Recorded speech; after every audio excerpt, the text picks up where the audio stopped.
This is VOCM Open Line. Call 709-273-5211 or 1-888-590-8626. The views and opinions of this program are not necessarily those of this station. The biggest conversation in Newfoundland and Labrador starts now. Here's VOCM Open Line host Paddy Daly. Well, all right, and good morning to you. Thank you so much for tuning into the program. It's Tuesday, May the 13th. This is Open Line. I'm your host, Paddy Daly. David Williams. He's produced the program. Let's get it going. If you're in the St. John's Metro region, the number to dial to get in the queue and on the air, 709-273-5211. Elsewhere, toll-free long distance, 1-888-590-VOCM, which is 8626. So the Men's World Hockey Championships being co-hosted by Sweden and Denmark. Canada 2-0, and today they get France. It just got me thinking, I wonder how many guys from France have actually played in the National Hockey League. Turns out 14. I could think of a couple, Belmar and Roussel and Cristobal Huet. But lo and behold, inside the 14 is a guy named Pat Daly. Pat Daly, no relation, played in the National Hockey League. Let's see how many games he played in. Played in 12 games, scored 1 goal. Anyway, we got the French today. All right, when I say battle of the sexes, many people automatically will think about Bobby Riggs playing against Billie Jean King. It was viewed by some 50 million people on television. It was held at the Houston Astrodome in 1973. But prior to that, 4 months earlier than that, on this date, Bobby Riggs played against Margaret Court. And Margaret Court actually finished 1973 as number 1 in the world, ahead of number 2, Billie Jean King. There was also a third of those battle of the sexes. Jimmy Connors took on Martina Navratilova. Now, curiously, people talk about whether or not the King-Riggs match was rigged. That was long the thought. Billie Jean King beat Bobby Riggs in 3 sets. There was a winner-take-all $100,000, which translates to today's dollar somewhere around $700,000. So big money in the day, to say the least. But Battle of the Sexes is the first one on this date. Margaret Court and Bobby Riggs. And you hear me sometimes talk about betting on sports. People who are bettors will bet on anything, including who's going to be the next pope. I heard this story this morning.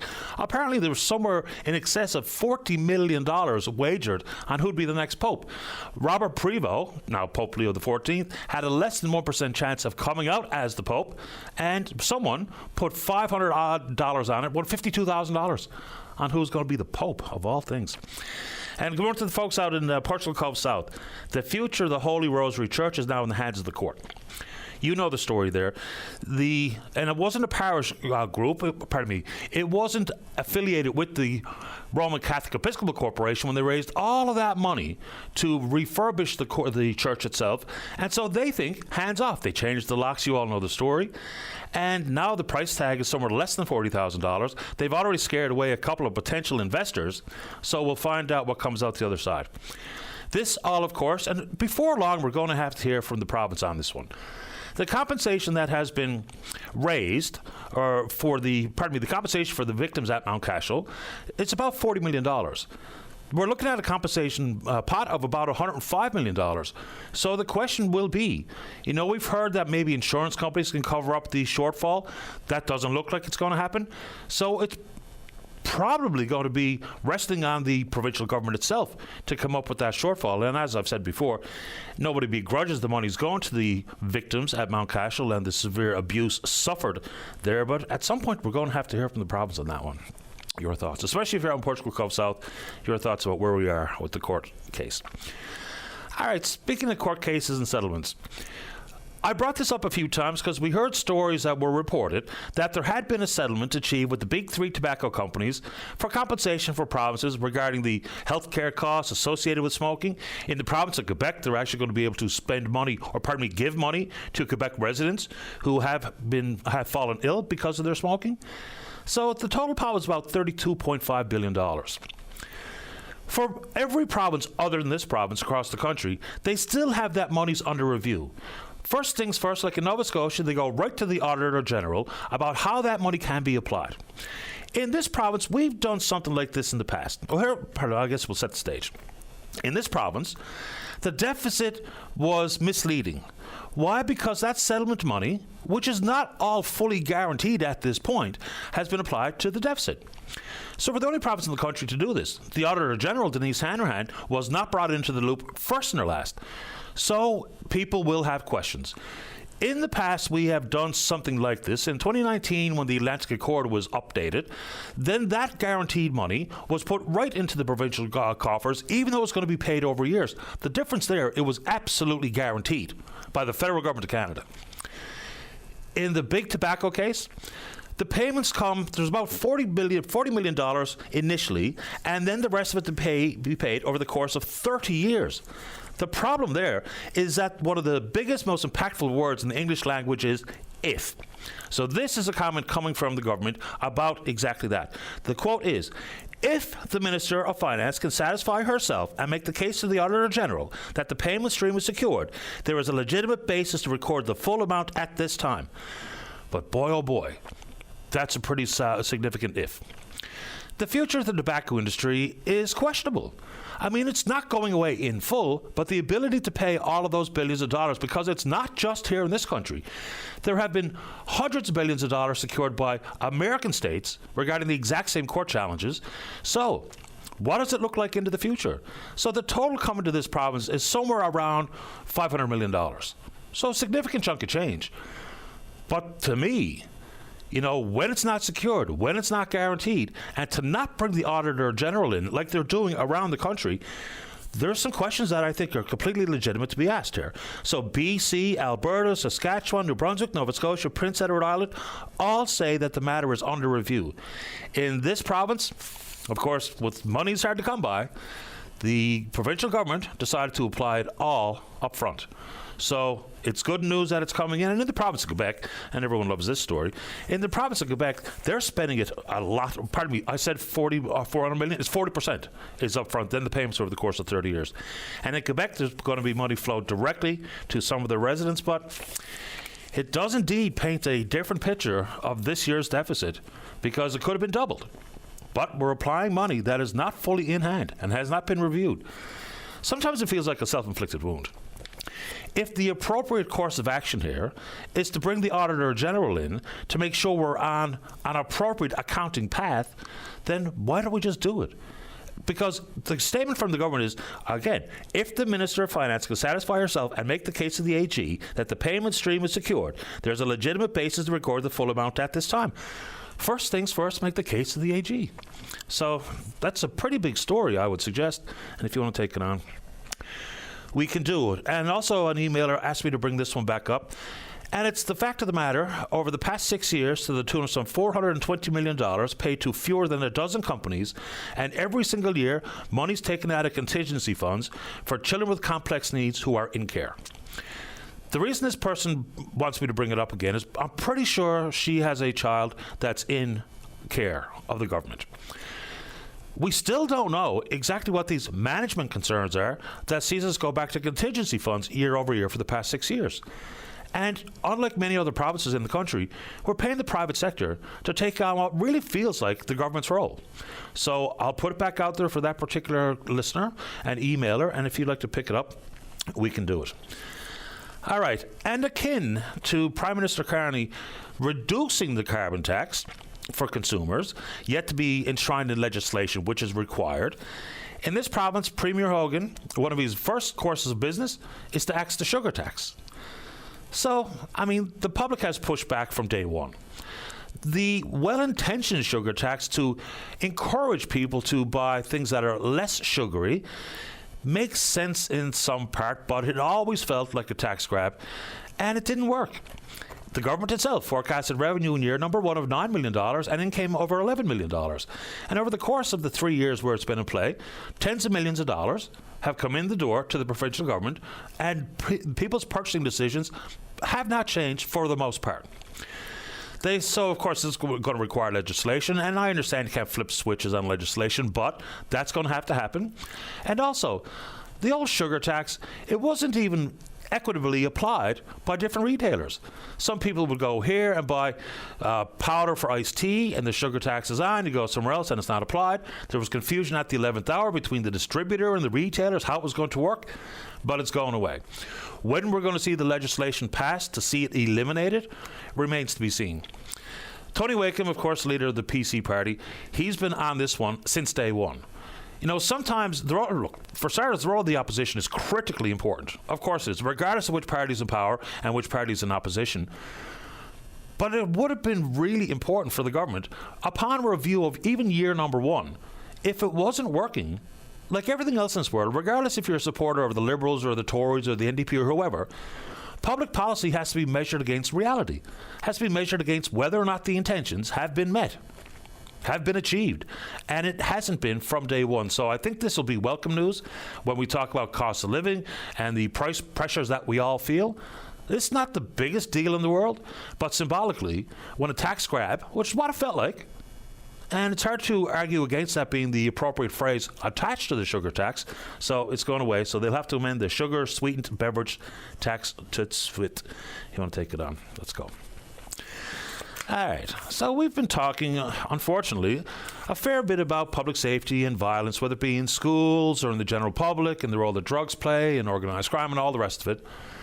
And now it looks like NL Health Services, this has been in the news a little bit for the last month or so, now going to give careful consideration to applying some system to detect weapons being brought into healthcare facilities. So we don't even know exactly what facilities may indeed see the implementation of this detection system. And it's important to note, like they do it in other provinces, using artificial intelligence and otherwise, because, a couple of interesting points being made. You can't go to Confederation Building without going through a metal detector. But you can go into a hospital where people are worried and frustrated and angry, whether it be about wait times or their own personal health or the health of a loved one.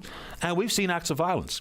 And as pointed out by Yvette Coffey, it's not just weapons like a gun or a knife that can be very dangerous to the staff and other patients, whether it be cases where we've seen printers thrown around and poles that carry IV bags and chairs.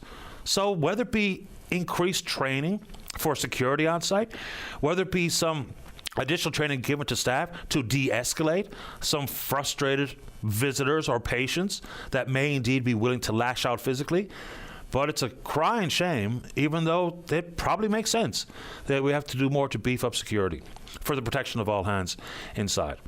To that end, and the person who sent along this story as part of their email went on to say, and I'm not so sure if it's the lady that has called in the past on this one, but suggesting that the time is now for that strategy to be also applied to the schools.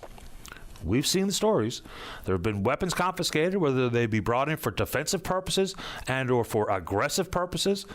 So it does make me feel a little uncomfortable, but safety is one of the key priorities in both of those settings, education and certainly in healthcare. But it looks like they're considering that type of detection. You want to take it on? We can do it.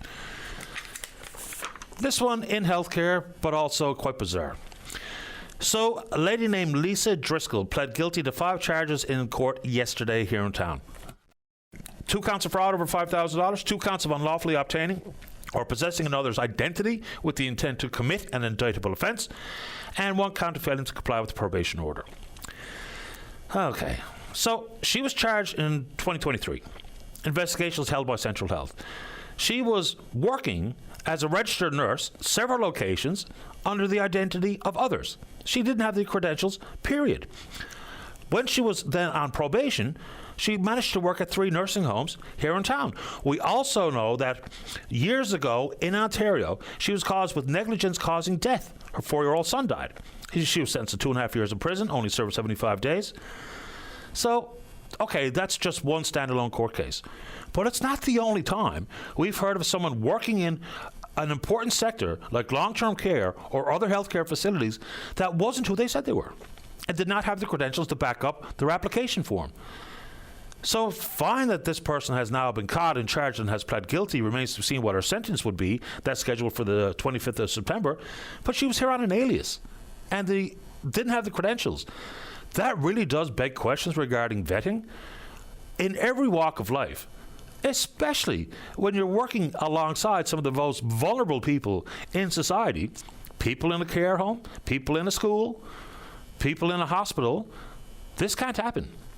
And I'm not saying heads need to roll and things of the like, but it does beg some pretty big questions about how somebody like this person with her criminal past and without the credentials gets to work in these types of facilities. So hopefully that's being shored up as we go on.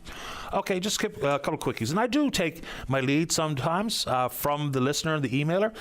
This person says, maybe a topic for tomorrow. Just received my car insurance, went up 23% on a fixed income, haven't had a raise in 11 years. Looking at some of the other bills for the last few years. City Council, of course, in St. John's, our property tax went up 13% last year. His assessment went up 10%. Bell Mobility up 11%. TV and Internet up 11%. So begging the question about, whether this be directly regarding people on a fixed income, and whether or not we need to reevaluate the threshold for qualifying for things like the guaranteed income supplement. But he wanted me to put those cost of living measures out there for your consideration. I'm sure many will pick up on it. And speaking of insurance, I know there's some consultation happening right now between the provincial government and the folks who were devastated by the fire, whether it be Adams Cove, Small Point, and Broad Cove.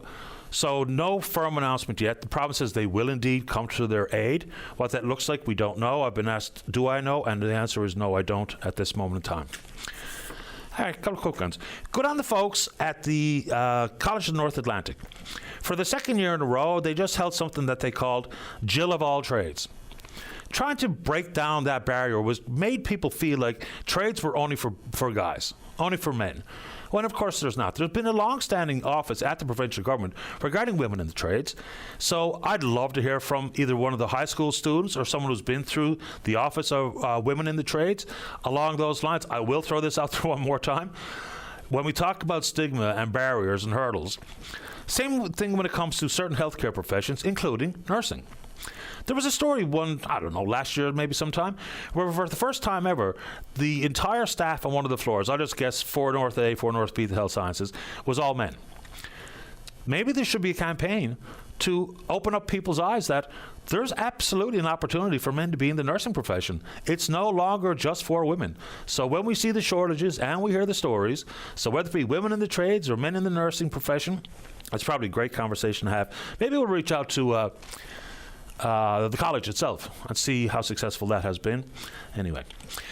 All right, so the federal cabinet will be sworn in today. When Prime Minister Carney named his first cabinet, it was down to 24, including himself. Justin Trudeau's last cabinet had 39 ministers. We're anticipating the number to be 30 or fewer today.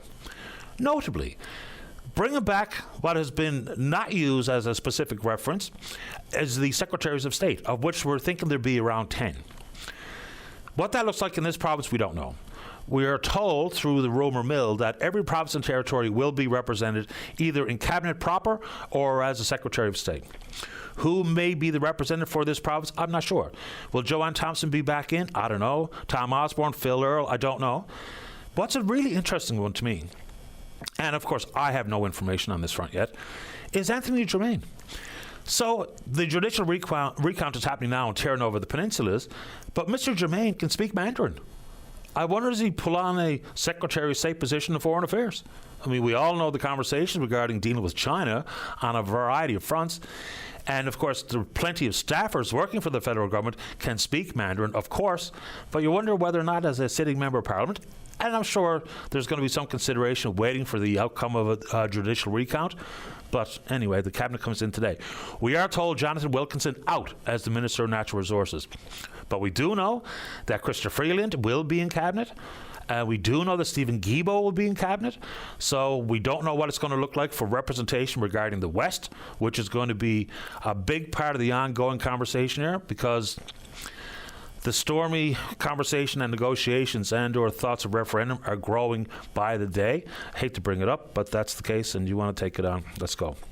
Last one. So the federal riding in Quebec that was flipped from the Bloc Québécois to the Liberal Party by the case of one solitary vote. Not so fast. There's a story in the news today where a lady got her vote that she mailed in absolutely on time. She mailed it on April the 5th. It was returned to her on May the 2nd. A return to sender because Elections Canada made a mistake on the return envelope in the postal code. I'm not exactly sure what the mistake was, but it was regarding the postal code. It's not her fault. And we talk about the integrity of the elections. This is going to have to go to court. This is probably going to end in a by-election. I don't know who she voted for, but the story kind of intimates that she voted for the bloc, which would constitute a tie. So it's not her fault. Irregularities can be challenged in court. And so when it's so critically important for Elections Canada to be viewed as doing everything possible inside the recounts and to address this irregularity, let's get it done right. So that 170 that the Liberals are saying they have, maybe it is going to be 169. So that's a really interesting story coming from Quebec. All right.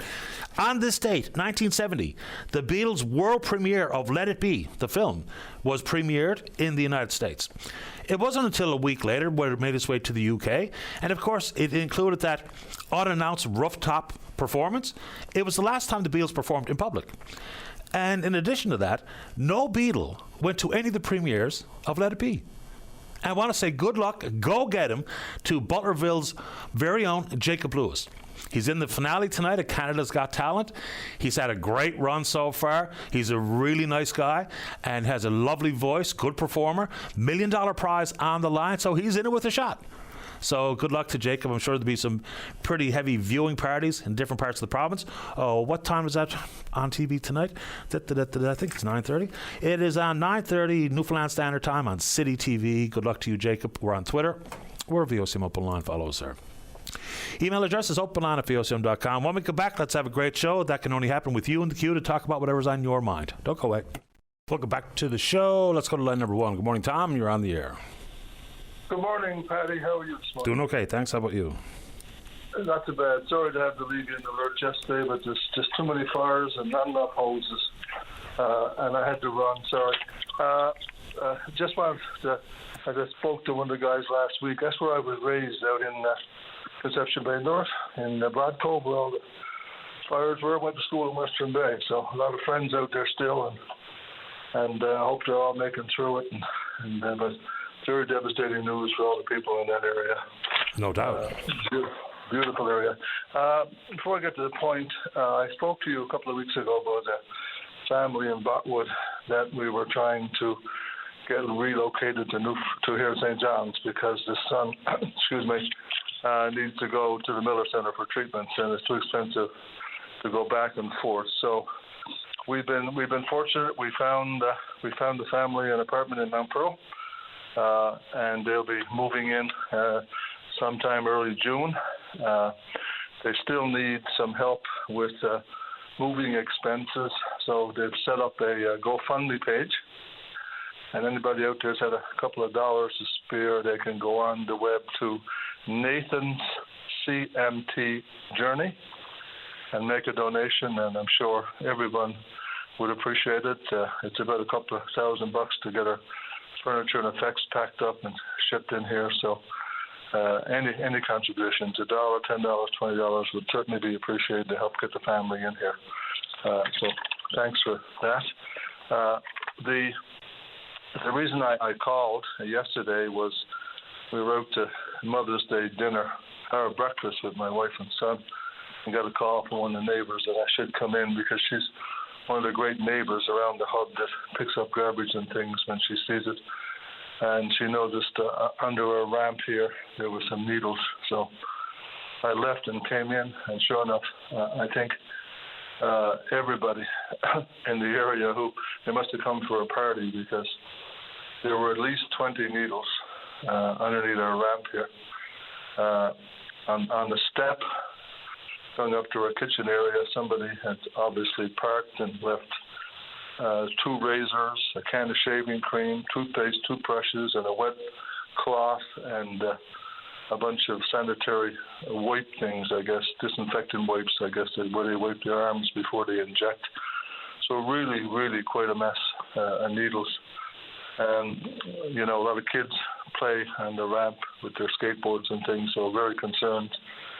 So called the city, couldn't get an answer, so eventually did with the help of Councillor Davis, and later found out yesterday that, of course, the city will not come and discard of those things, dispose of those things for us, which was quite a shock, I just can't believe, we're not equipped to do it, but we've had to do it. with the help of Walter Harding. Walter has the gear to be able to pick up stuff, so Walter popped by and helped us. But it's rather disappointing that the city will not assist.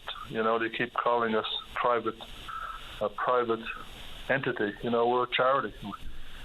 We don't have the resources to be able to do those type of things. But it's just the situation seems to be getting worse in this area. That every single day we're out picking up needles, and it's just it's depressing. And the neighbours, it's depressing for the neighbours. I had to post signs there saying be careful. There may be needles, and it's just not a good situation. It's dangerous, but it's also very sad. It really is. Like Dave Williams was mentioning when he'd go for a walk down around Kitty Vitty and other places. I don't want to, just isolate certain pockets of the city or this region, because it's probably everywhere. And you'll see some of these red needle collection containers that are quite easy to spot, but they're not being used. So within a stone's throw, there's needles on the ground right there for all to see, for the kids to pick up, for the dogs to bite, and it's just absolutely everywhere. And, people say, well, we're giving people free needles to enable them. We don't know if that was a free needle or a needle that was shared. The fact of the matter is it's ending up on the ground. And what we do about it, like the city says, if it's city-managed property, call the city directly to pick it up. But that's an after the fact. That's a careful removal, but it doesn't address just how many needles end up on the ground. Because, like we all know, if you're addicted to the point with these intravenous drugs, then you're probably not making very good decisions, which includes throwing your needle on the ground. I know you're preaching to the converted here, and it's an everyday occurrence for here. Is that I got my maintenance guy every day walking around the building, and every single day, we pick up needles, and I know we're in the center of the city and things. If I had a solution, I'd offer it. I hate just complaining, but I don't know what the solution is. If we put those needle containers there, like you say, they won't use them. We have picking up cigarette butts. We put the butt container there, they won't use those. So I really don't know what the solution is. It's horrible, and it's just needle after needle after day. So. If somebody has a suggestion for us, we'd be more than willing. But the police are limited; they can't be there every moment. So, terrible situation. I like to be in the solution business too, and I'm at a loss. I don't know what we can do. We can put out the containers. If people aren't going to use them, then what do you do? And speaking to an addict who's probably so far gone that making a good decision is probably not part and parcel with their daily life. How do we address it? I honest to God don't know, but I hear these stories all the time. People send me pictures of their community cleanup, and inevitably in every single email regarding that, there's a picture that includes needles. Every time. Yeah, I know. It's crazy. Anyway, thank you for listening, and again, if I can repeat that GoFundMe page, it's Nathan's CMT Journey, and if people would like to contribute and help this family, we certainly would appreciate it, so would they. And hopefully people with the capacity to help will consider doing it. Tom, I appreciate your time. Thank you. Thanks, Tom. All the best. Bye-bye. Okay, bye-bye. Yeah, where's the solution to that? And it's a growing problem. And it's not isolated to just a couple of spots.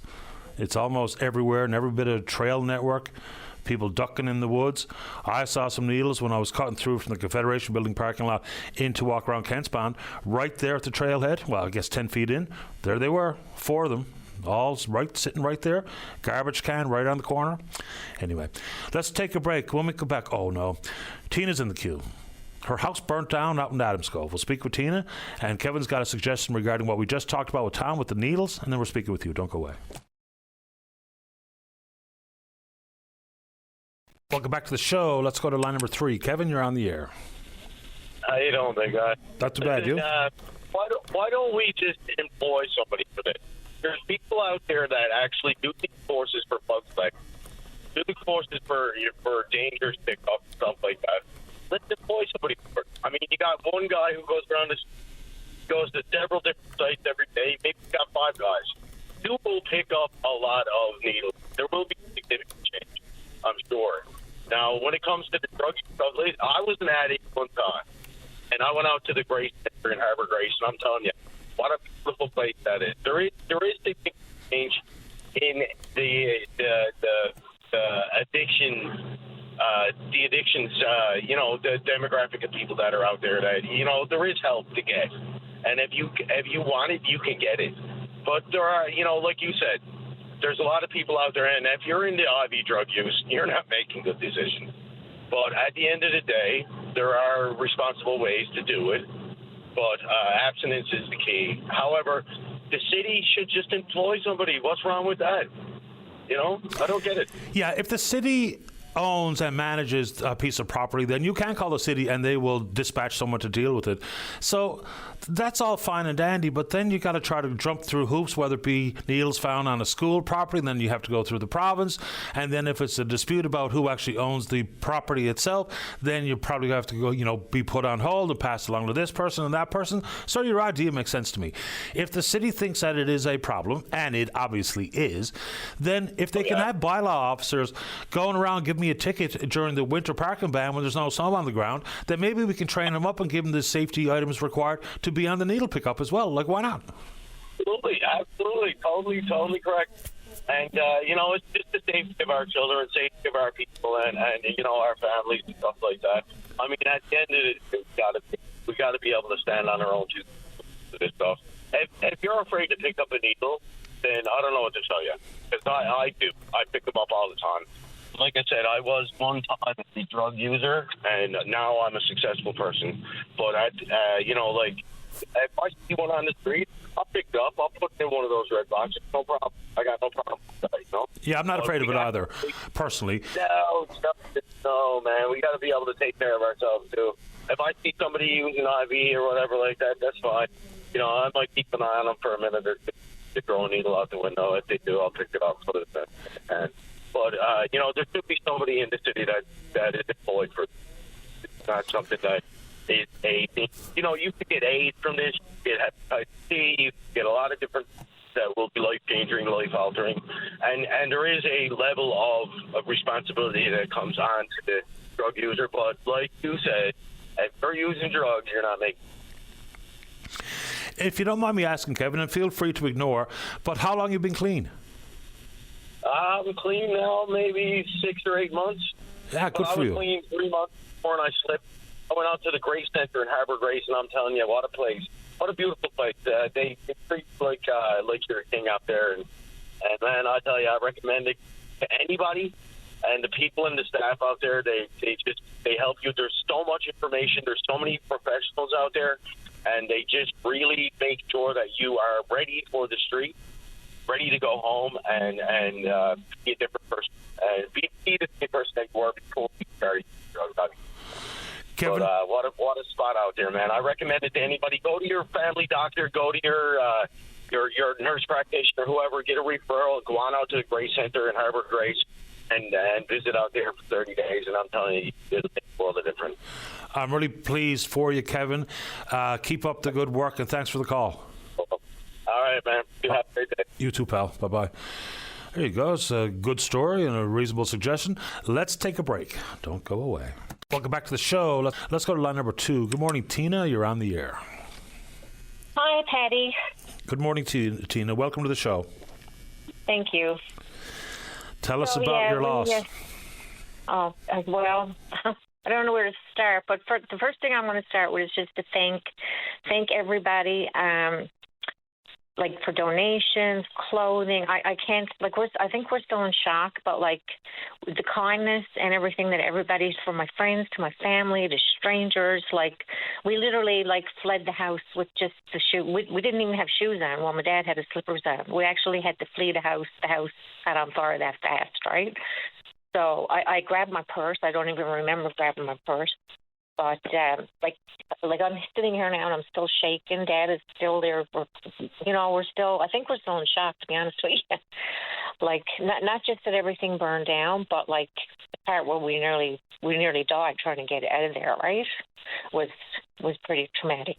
But I want to thank everybody, the Salvation Army ladies, everyone who's everyone knows who they are. Even the ladies at Walmart, after the fire, my phone went dead and we were stinking of smoke. So I ran into Walmart to get a phone charger because everybody was calling me to see if we were okay.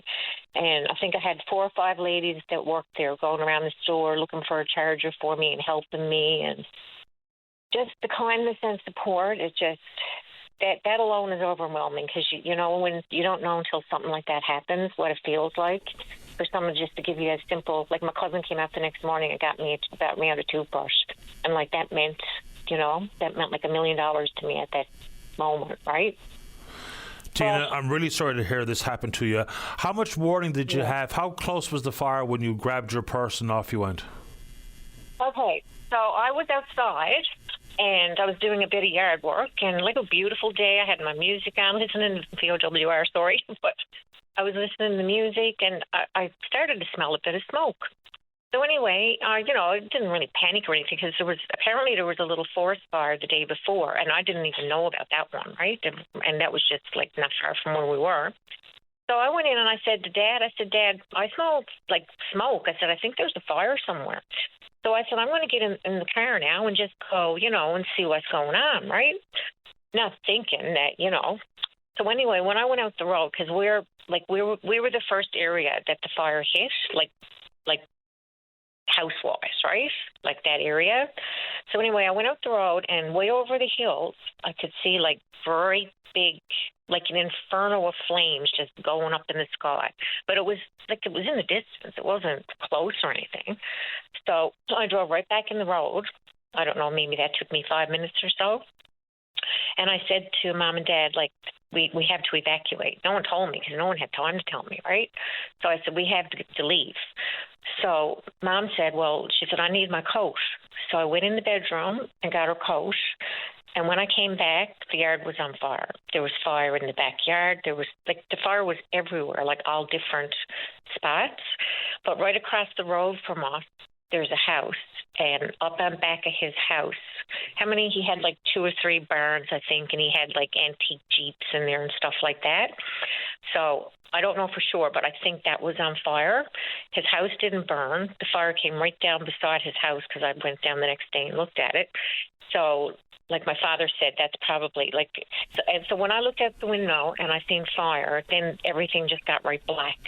And I don't know how I got my mother out, because she can't walk. And we were just in the process of getting a ramp. Newfoundland and Labrador Housing were supposed to come and put a ramp on the house, because she has like a transport chair. So anyway, me and Dad can hardly walk. He walks with a walker.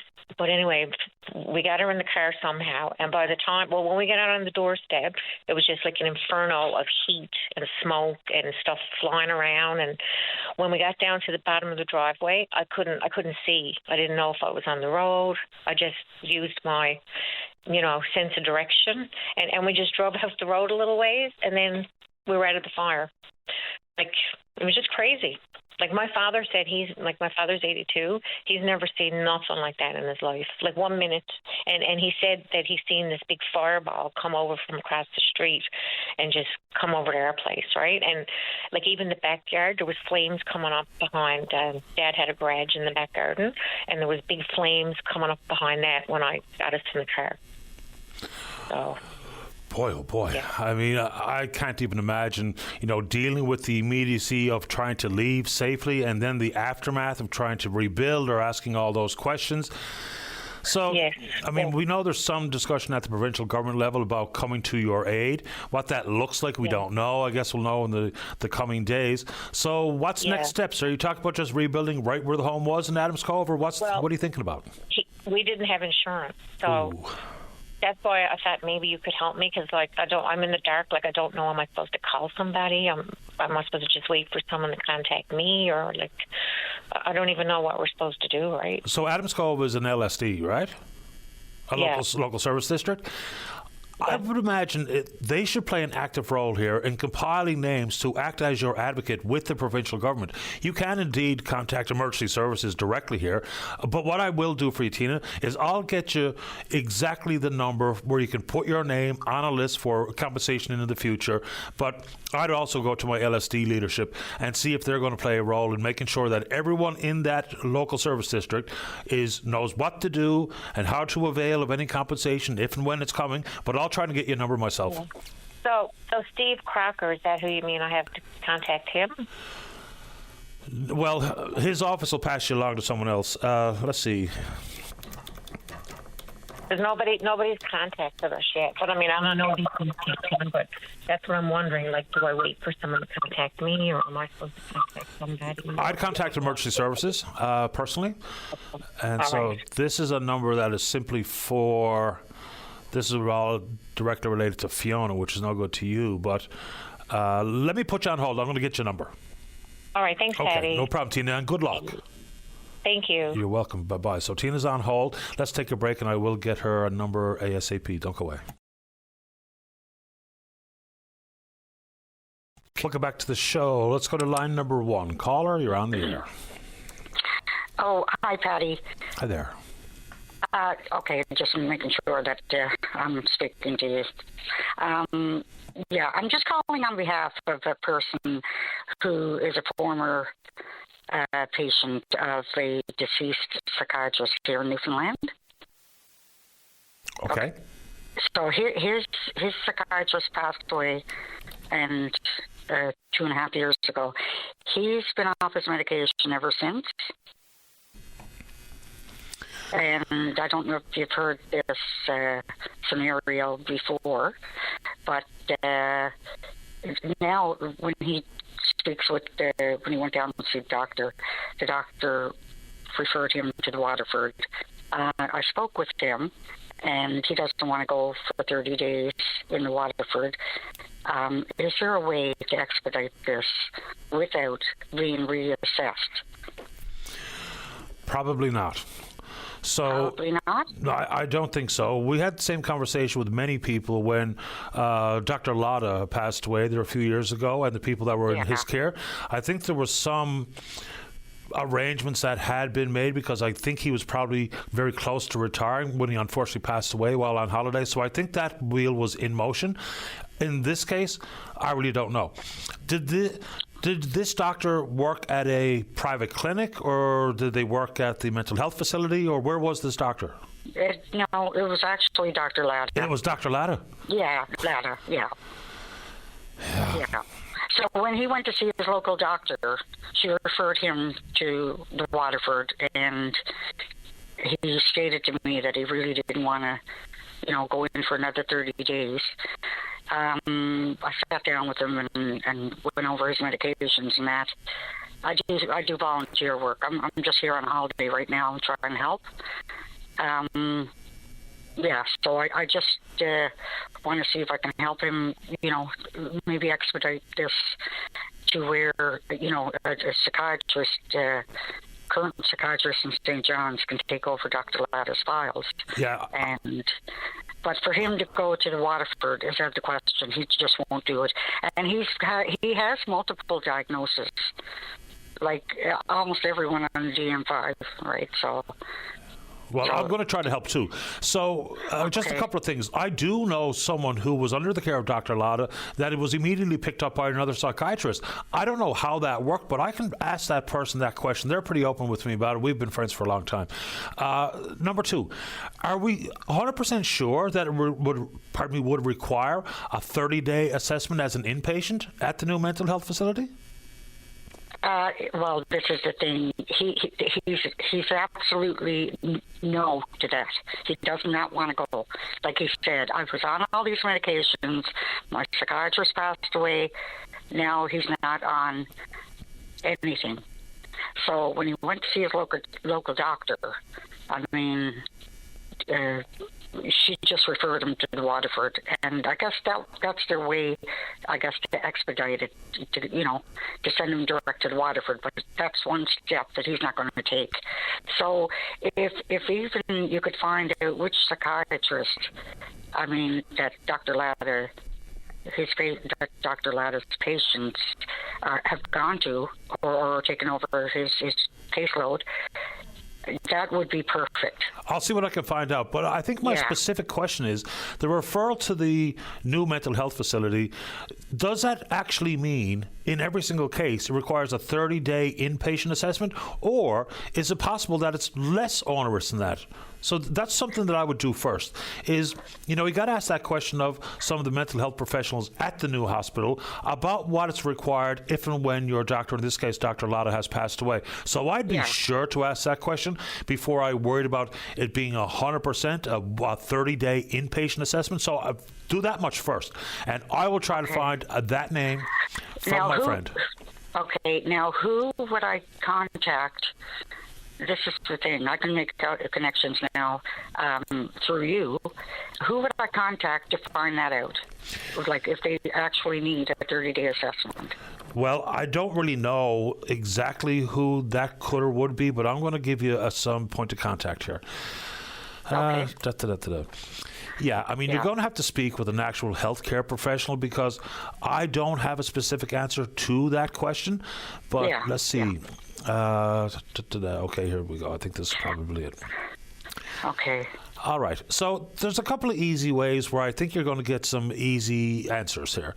So, a lot of the go-tos here, and this person that picks up the phone at 811 might not have the specific answer, but they know who to put you onto. So it's actually a mental health crisis line. They can put you in contact with Doorways. And so what that means is that on the other end of that phone, there's going to be someone who will have the answer to that question. So just describe to that person what you described to me. They'll put you on the right path. And I'm really not sure if it requires an absolute 30-day inpatient assessment. So do that much and get back to me while I'm trying to find out the name of that doctor. Okay. How will we connect? Like, how will I find out who that name? Dave, Dave has your number. Okay. Yeah, perfect. so if I get any helpful information, I'll be sure to get back to you. But I think you're going to get an answer to the next step in the process simply by calling 811 and tell them exactly what you told me. Okay, and I'll just give you the background on myself. Okay. Right now, I'm just here on a holiday. You may have heard In Good Hands in memory of David Kavanagh. Absolutely. With the RV. Yeah. Well, I'm his mom. And I'm still doing a lot of volunteer, even remote. So I'm here now, and of course, a lot of things are happening in the small community. But I'm just here till tomorrow. So I wanted to help this guy, this client. I pretty much maybe call him a friend right now because. And you know something, Patty? I'm going to tell you, he is so talented. I mean, the skills, I'm just going to put it out there for anybody with mental illness. You know what? They're the most brilliant people that are God put on this earth. I could even show you some work that he's done with wood burning in, like he has a tabletop, wooden tabletop. He actually has, and it's perfect. Burnt into the table like a Monopoly game, and it is absolutely amazing. Well, skills. I'm just putting it out there that mental illness doesn't mean that you're not skilled. Mental illness just means that you have a diagnosis, but with his diagnosis, multiple diagnosis, he just needs that medication. Like, this is nothing that meditation is going to help, or any type of breathing exercise or anything. Like, he needs that medication. He's unfocused, but once he's focused, he can, he's amazing. People with a mental health diagnosis are, more than anything else, are misunderstood. So misunderstood, yes. I think you're right. I do have to get to the news, but I really appreciate you doing this for this person and for making time for the program. So make that call and find out for sure what next steps are, as opposed to for you and for your friend to think that it's automatically to be admitted for 30 days. So make that call and let me know, and I'll try to find that name for you. I so appreciate it, and I love your show. We listen to it in Ontario. I appreciate you tuning in. Thanks a lot. Okay. All right. Thank you. You're welcome. Okay. Bye-bye. Yeah. Yeah, let's take a break. When we come back, we'll talk about the budget, which, of course, has got to be passed in the legislature, and then whatever you want to talk about. Don't go away. Welcome back to the show. Let's go to line number 3. Say good morning to the independent member of the House of Assembly, elected in and serving the folks of Mount Pearl Southlands. That's Paul Lane. Paul, you're on the air. Good morning, Paddy. Good morning to you. Paddy, I wanted to just chat a little about the provincial budget, and I guess and we have talked about this in before, I guess, in some version of this conversation, but it's not something that always. I don't think it necessarily gets the attention that it deserves. Certainly not necessarily from MHAs calling in when it comes to budgetary matters. And, we'll hear, members either on the one hand calling in to talk about, well, this wasn't in the budget, that wasn't in the budget, we need more money for this, we need more money for that. And then often we'll get government members, talking about, oh, we're going to invest millions here and millions there and millions somewhere else. And, a budget, it is a balancing act. There's no doubt about it. And I understand that there are lots of needs out there for sure, and there are wants out there as well. And government has to be tasked, and it's not an easy task to be in government, to find an appropriate balance that takes care of certainly the needs, the absolute needs, and even some of the wants, but by the same token, doing so within a fiscal envelope that we can all afford as a province. And with that said, I just want to just give a little bit of attention to this year's budget and to some discussion that occurred in budget debate last night, and certainly something that is in the media today, certainly on CBC as it relates to the budget. So I think it's important that we all need to recognize that, while we have to provide for the needs of people and so on, that we have been, for year over year, we've been running significant deficits and piling up quite the provincial debt. I would argue a crippling provincial debt. We pay, I'm not sure if it's $1.2 or $1.3 billion each year to service, just to service the debt. That's not paying any. That's not paying on principal. That's just to service the debt. This year, in this year's budget, there's a projection of $372 million deficit. So that's $372 million additional that's going to be racked onto our provincial debt based on the budget. Now, if you look at the budget and you look at what's been projected in terms of the price of oil, the price of oil is actually lower than what was projected. So that's going to have a negative impact on the bottom line. And if you look over since this fiscal year started, if you look at the dollar is actually trading higher than was projected. That will also have a negative impact. So if that continues for the rest of the year, that $372 million projected deficit is probably could look somewhere more in the line of perhaps a $500 million deficit based on that. Now, of course, the government just announced that they're going to get rid of the sugar tax. I know a lot of people are happy about that, but it is important to note that that is also going to have an impact on the budget because that's additional revenue not coming in, so that's going to be additional debt. On top of that, this year we are borrowing $4.1 billion with a B. 1.8 billion of that is going to be just refinancing of existing debt, so that's not going to really have any impact. But 2.3 of that 4.1 is additional borrowing for infrastructure and so on, for capital. So that means between the $500 million that we're going to have a shortfall this year and another $2.3 billion that we're going to borrow for capital this year, that takes us up to $2.8 billion additional onto our existing debt. Now, if you look at the story on CBC News this morning, and this is something that's, I guess, been uncovered because it certainly hasn't been discussed in the House Assembly, certainly wasn't in the budget speech. The provincial government, apparently, is in this budget, in these figures, and again, it certainly wasn't openly disclosed, certainly not in the budget speech, certainly not listed anywhere that I can see. in a transparent manner. The government is counting on $500 million, $500 million of money that they're hoping they're going to get this year from that lawsuit against the tobacco companies.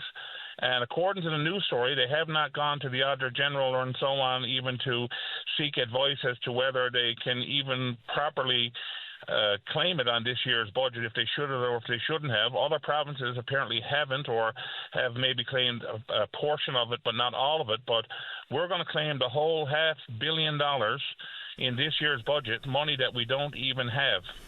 So that's going to, if that doesn't come to fruition, that's $3.3 billion added onto our provincial debt this year alone. And when you look at the budget speech, and you look at the budget document, it says we are on track because we have a $372 million deficit, is what they're saying, and we're on track to balance the books next year. But they're not talking about this $500 million. And even if we got this $500 million through this lawsuit this year, where are we getting the $500 million to next year and the year after that? You know, this is like found money. We're not going to pick that up off the side of the road year after year after year. So I think to suggest that we're on track for balanced budgets is what they've said. I think that that's just poppycock. I really don't think it's going to happen. Yeah, well, there's a lot to that. So BC, Alberta, Saskatchewan, New Brunswick, Nova Scotia, PEI all have the matter under review. First things first, going to the province's Auditor Generals, which we have not done. Denise Hanrahan and her staff not brought into the loop. And I talked about this off the top of the program. And one of the statements that came from the department says, if the Minister of Finance can satisfy herself and make the case to the AG that the payment stream is secured, there's a legitimate basis to record the full amount at this time. Problem with that is if. Because the companies that are paying these fines, these settlement judgments, they might not even be around in 30 years. So we're counting on something that is highly suspect. To think that all of these big tobacco companies, given the state of the world and, you know, their sales, and people can track their sales, and that's why they've diversified, we'll call it, into the vapes and all the other things, because people don't smoke like they used to. So we are betting on something, a business or three businesses to still be there when we've already accrued that money. I'm not so sure about this one. And you mentioned $500 million. You know where there's almost $500 million? In the Future Fund. The budget included $108 million this year, which brings the total to, I believe, $467 million, all the while borrowing money. Like, I'll never be able to understand that. Heaping on debt, which we have to service annually, and refinancing debt, all the while putting millions of dollars into a future fund. Like, I get the concept. Rainy day money is a good idea in my household. It was a good idea in Alberta. It's a good idea in Norway. But they didn't borrow money to satisfy it. But we are. So I just, for the life of me, don't understand that play. I'll add that to it. Well, if you want to make an analogy just to your own, personal, for people's own personal circumstances, if you will, basically it would be the same thing as saying, I get paid this week, I pay my bills, and now I need to get groceries. Well, instead of buying my groceries, I'm going to take that, $200 or $300 or $400, whatever it is, and I'm going to put it in my sock drawer, and I'm going to buy my groceries on my Visa. Like, that's really, in simplistic terms, that's really what we're doing. So, yeah, we'll give ourselves a pat on the back that we put $100 million in the Future Fund, while we're going to go over $3 billion in debt this year. And so now our net debt is going to be north of $20 billion. I don't know the exact amount, but it's going to be north of $20 billion. And our actual debt, when you look at the unfunded liabilities and everything else, is going to be north of $30 billion, I do believe. So for a province of 500,000 people, and there is a figure out there that talks about how much per chicken child that actually adds up to. It's a lot of money. But the bottom line is that, we have a huge problem when it comes to the debt, the deficits that we continue to run, the debt that we've built up. And like I say, for this year to have in the budget that, we're 372, we're on track to balance the budget next year, knowing full well, never disclosed it to you and I in any real transparent way, but knowing themselves that they're counting on $500 million that we don't even have, may not even get which would make the real deficit $872 million, not $372, and suggest we're on track for a balanced budget. I think it's pretty disingenuous, to be honest, Patty. And I think it's something that is a concern for us all. Like I say, it's great to talk about the budget, investments, education, healthcare. It all needs to be done. We all understand that there's needs out there. But at the same time, when we're painting these pictures, and this is not me trying to beat up on the government, it really isn't, because we've had conservative PC governments in the past that when oil was at $140-odd a barrel, we were spending money like there was no tomorrow. I'm not pinning it all on this administration or anybody else, but I'm just saying that it's important that when we talk about the budget and so on, that we don't just focus on, well, you know, what are we getting out of it? Are we going to get, am I getting new hospitals? Am I getting new schools? Am I getting pavement and so on? That's all important too, but we also have to realize that for the most part, we're paying for all this with borrowed money. Yeah. So just a couple of things. 40% of the tobacco settlement is upfront. So it's not all 100% hoping into the future. So 40% is an upfront payment of the $32.5 billion. Net debt in this province, not including unfunded liabilities. So it's going to be $19.4 billion. But we add on the things that you mentioned because that's fair. At $19.4 billion, that's over $30,000 per person. It's also about 44, almost 45% of GDP. So, I mean, we're the least flexible province in the country regarding our debt load. So over $30,000 per person. Now, someone did mention via email, you know, what about some of the monies flowing from the proposed hydro deal, which I assume means the memorandum of understanding, if it gets signed by April next year, retroactive to this year, average $1 billion a year over the course of 17 years. But there's also ifs there. So, you know, if that comes to pass, there will be more money. But again, every time we use if, we should be proceeding with caution when we look about borrowing into the future. So there's obviously a lot to these conversations. But very final thought goes to you, Paul, because I have to get going. Yeah, no, listen, I agree with an individual that, you know, there is ifs, there is possibility. Look, there is opportunities when it comes to hydro, potentially. There's opportunities when it comes to new mining, you know, potentially wind, although I'm not going to hold my breath on the wind. We'll see what happens. But at the end of the day, there is opportunities for more revenue over time. I'm not saying that. But then, of course, that comes down to how do we manage that revenue, because as I said in the House Assembly yesterday, you know, if the Upper Churchill does come to fruition and if we do get the revenues that they're suggesting that we're getting, will we have the discipline to try to put a good portion of that money to paying down this crippling debt, or will we just be tempted by the politics of spend on, and everyone will have their hands out for this, that, and everything else, and the government of the day will just continue to spend and do nothing with the debt. So and just put us in a worse position. So anyway, it all comes down to how you manage it, of course. Appreciate the time, Paul. Thank you. Thank you, Patty. All the very best. Take care. Bye-bye. Okay, yeah, you too. Let's take a break. When we come back off the top of the show, mention that, you know, this is not new. We've been told that NL Health Services and the province considering putting some weapon detection systems in place at healthcare facilities. But of course, that's not the only thing that jeopardizes people's safety inside these healthcare facilities. The president of the Registered Nurses Union of Newfoundland and Labrador is Yvette Coffey. She joins us right after this. Don't go away. Welcome back to the show. Let's go to line number 6. Say good morning to the president of the Registered Nurses Union. That's Yvette Coffey. Yvette, you're on the air. Good morning, Patty. Welcome back to the program. Thanks.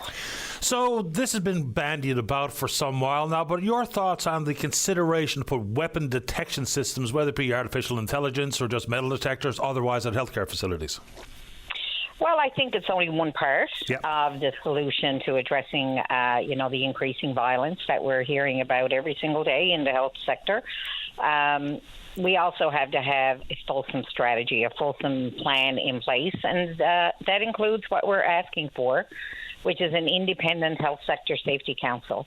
Because right now what's being offered to us is between Workplace NL and Newfoundland and Labrador Health Services is to hire 2 facilitators to embed them into into Newfoundland and Labrador Health Services to address 2 top priorities: increasing injuries in the health sector and the increasing violence. 2 people for 20,000 employees is not going to cut it, in my opinion.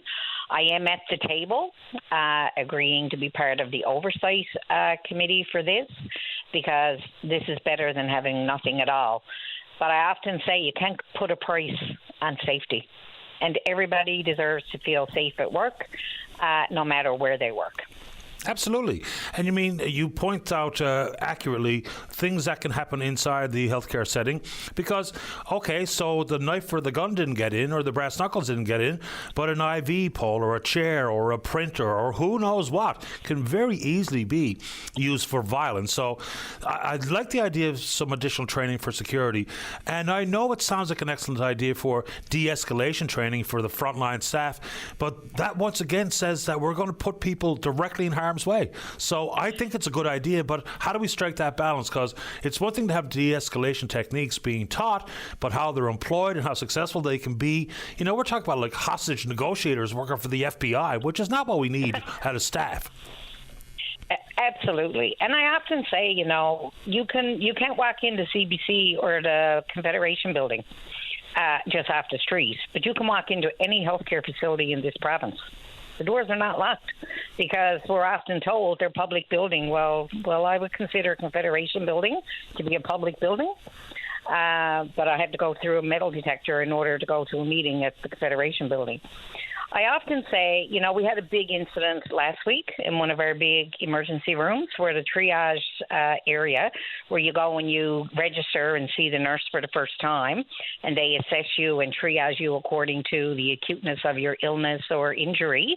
That was destroyed and out of commission for almost 18 hours because a patient became violent. And there was printers, there was phones, there was tables, everything flying. We had staff running for their own safety, having to move patients out of the way and waiting for security to respond and for the police to respond. Not good enough. There has to be a way. If someone is known to the police forces as being violent, that has to be flagged in our system as well. We have a right to know. You can't go into a school without going through security. So it's part of the puzzle, but there's more things that can be done. And I'm very concerned about the increasing violence in long-term care. And what they're proposing right now to address the violence does not include private long-term care, private personal care homes, or the home care sector. And where we see that 90% of staff are female-dominated, and it's certainly at risk. In the community settings, we're sending nurses into people's houses, not knowing what they're going to face. And I've had nurses be cornered with a pit bull in a house and having to wait until the pit bull was subdued in order to get out. We got to do better. We've been talking about this far too long. And like I said, you can't put a price on the safety of healthcare workers or anybody else for that matter. Yeah, and we can get into, the arrest and release kind of stuff that people point to in the criminal justice system. But I think rightfully, once again, if I lash out violently at someone at a grocery store, I'm likely to get charged. And that doesn't seem to be the case in a healthcare setting, which I don't understand why there's any additional grace offered to somebody who's violent at the hospital. Like, I don't really know why that's the case. Probably the last one. So this story about this Lisa Driscoll pleading guilty to all these charges yesterday in town, and knowing her criminal background, and she was working as a nurse without the credentials. She was working at a nursing home while she was on probation, and we know she isn't who she said she was. That vetting has got to be problematic or troublesome for you and your organization, because when we put people in positions of authority and power regarding our most vulnerable, whether it be in a school or in a hospital or a long-term care bed, we better know who the staff are. And in this case, we didn't.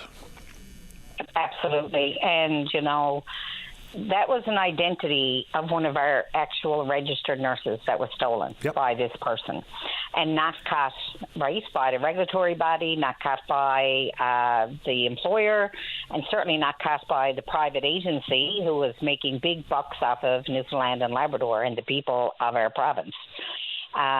We have to do better, and I do believe protocols have been put in place now so that to prevent that from happening again. But once again, we're always in reactive mode and not proactive.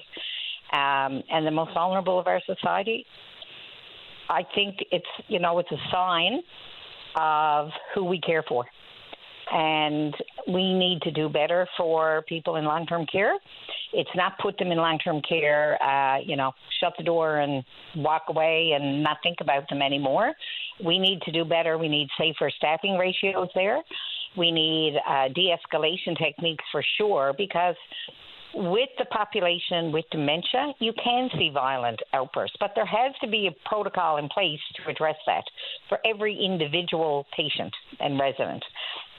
Some, it may just mean, de-escalating, talking them down. It might be different ways of doing personal care, or it might be medication. But that plan has to be in place because we have to keep everybody safe, not just the resident and the staff, but the other residents as well. 100%. If I had anything else this morning? I'd be remiss if I didn't say Happy National Nurses Week to every nurse out there, especially those I represent, registered nurses and nurse practitioners. They are leaders. They are driving change in healthcare, and they're bringing forth the solutions that we're bringing forth and demanding change in the system. Hear, hear. I didn't know this was the Awareness Week. I know it's National Policing Week, but there you go. I'm glad you mentioned it, Yvette, and I appreciate your time. All right. Thanks, Patty. You're welcome. Bye-bye. Yvette Coffey is the president of the RNUNL. Let's take a break. Don't go away. Welcome back to the show. Let's go to line number 2. Say good morning to the chair of Equal Voice. That's Kate Cadigan. And good morning, Kate. You're on the air. Good morning, Patty. How are you? Very well. Thank you for asking. How about you? I'm great. Thank you. We can talk a little Equal Voice during the course of the conversation, but I think you've got a purpose for calling this morning. What is it? I certainly do, Patty. I'm calling you to let yourself and listeners know that I intend on running in the upcoming municipal election for councillor at large.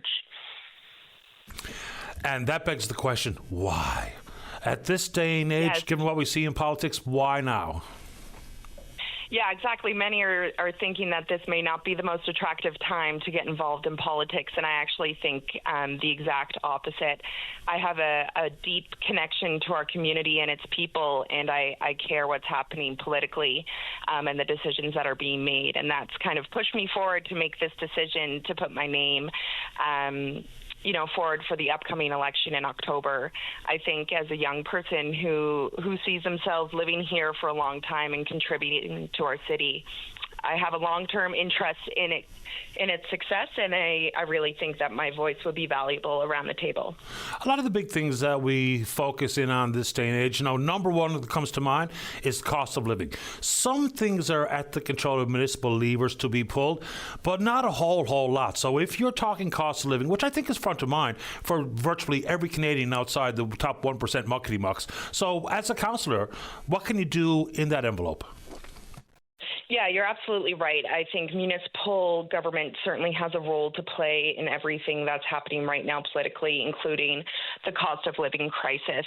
Although sometimes our ability looks different, we still can advocate other levels of government to make change, and we can do things within council ourselves to make resources more available, affordable community services, etc. So I do think there's a role to play municipally in the cost of living crisis.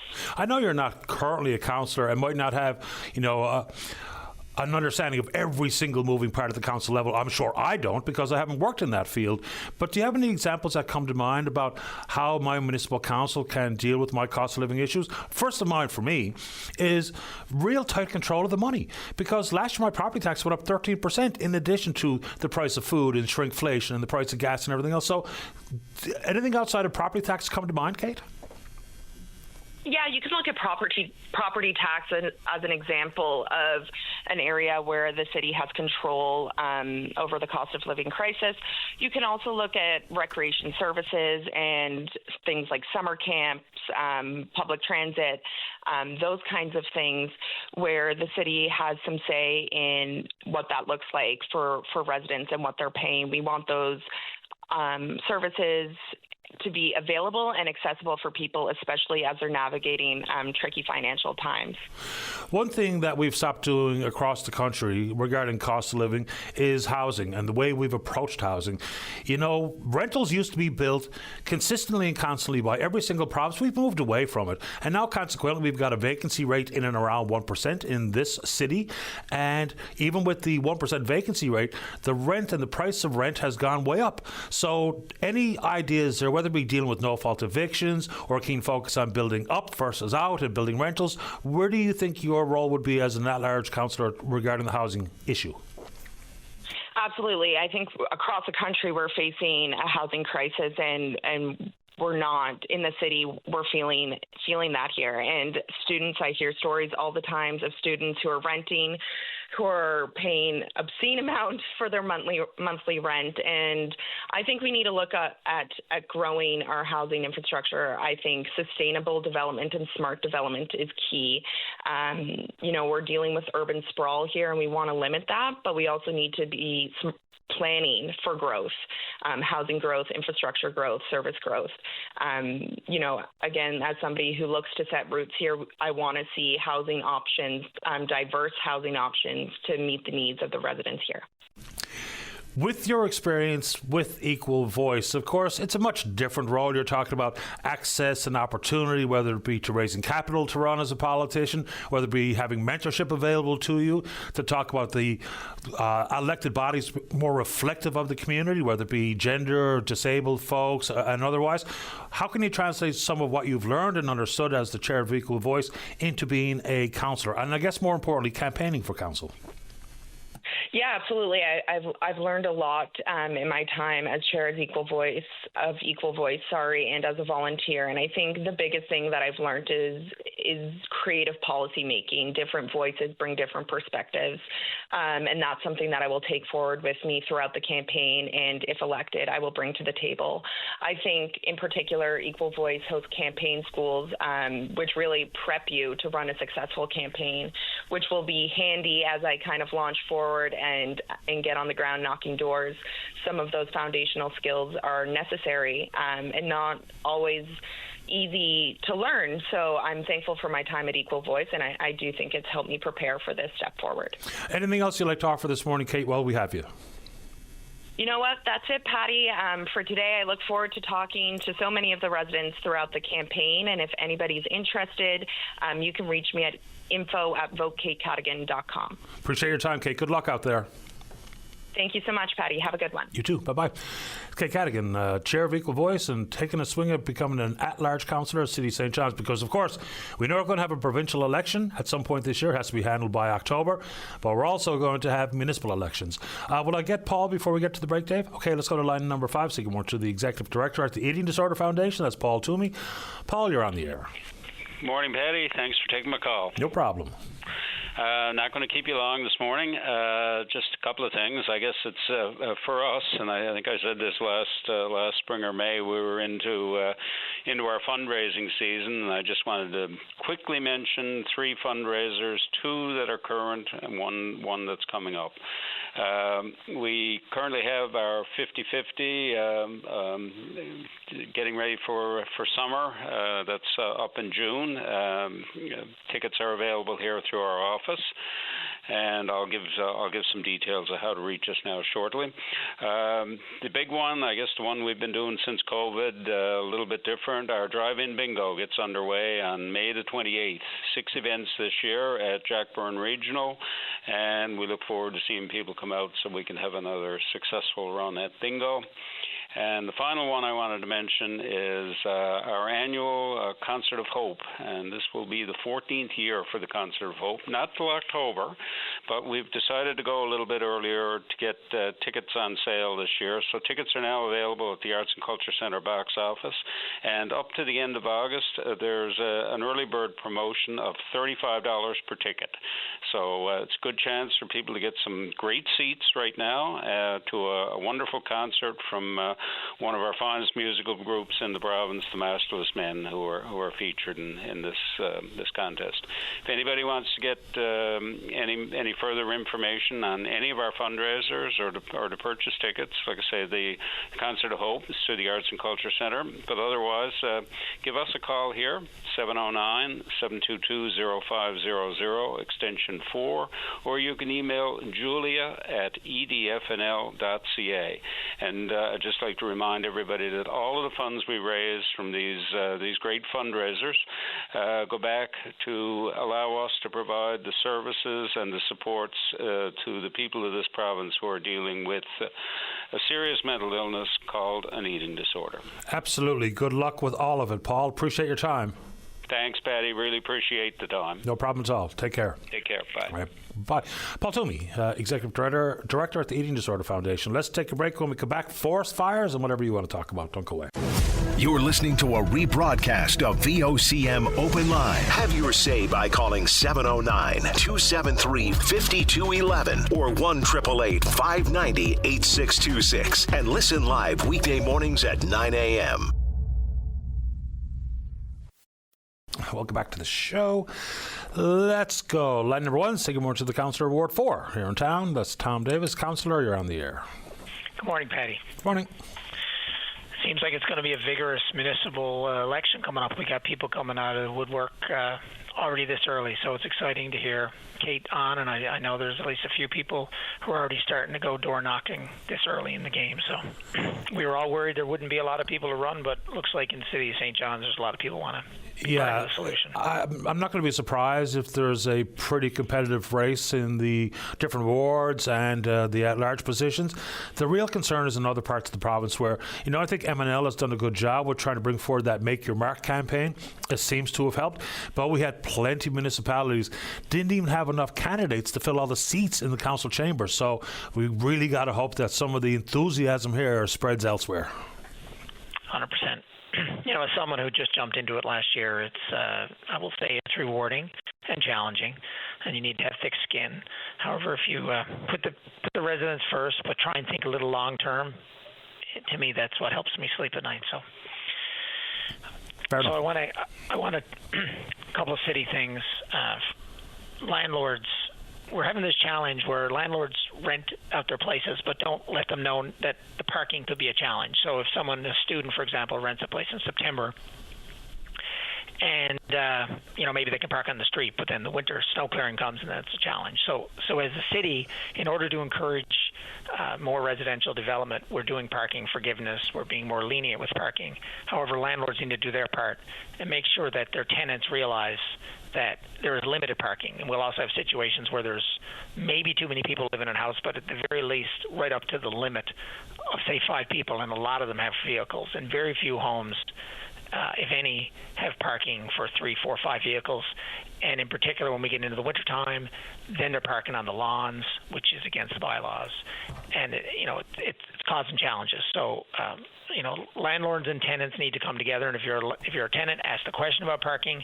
And please, landlords, if you know that parking is a challenge for your communities and for your neighborhoods, like the best thing you can do is be fully transparent so you get a tenant who is a good fit for your property. Yeah, that really boils back to the tenant's responsibility, to be honest. I've lived that life in the past, and I'm concerned with certain things when it comes to bringing in a tenant, but if a tenant has a vehicle and understands the rules, if you're not from the city and have no idea that there's winter parking ban, maybe that reasonable conversation should be entertained, but boy, tenants got to ask all the questions up front.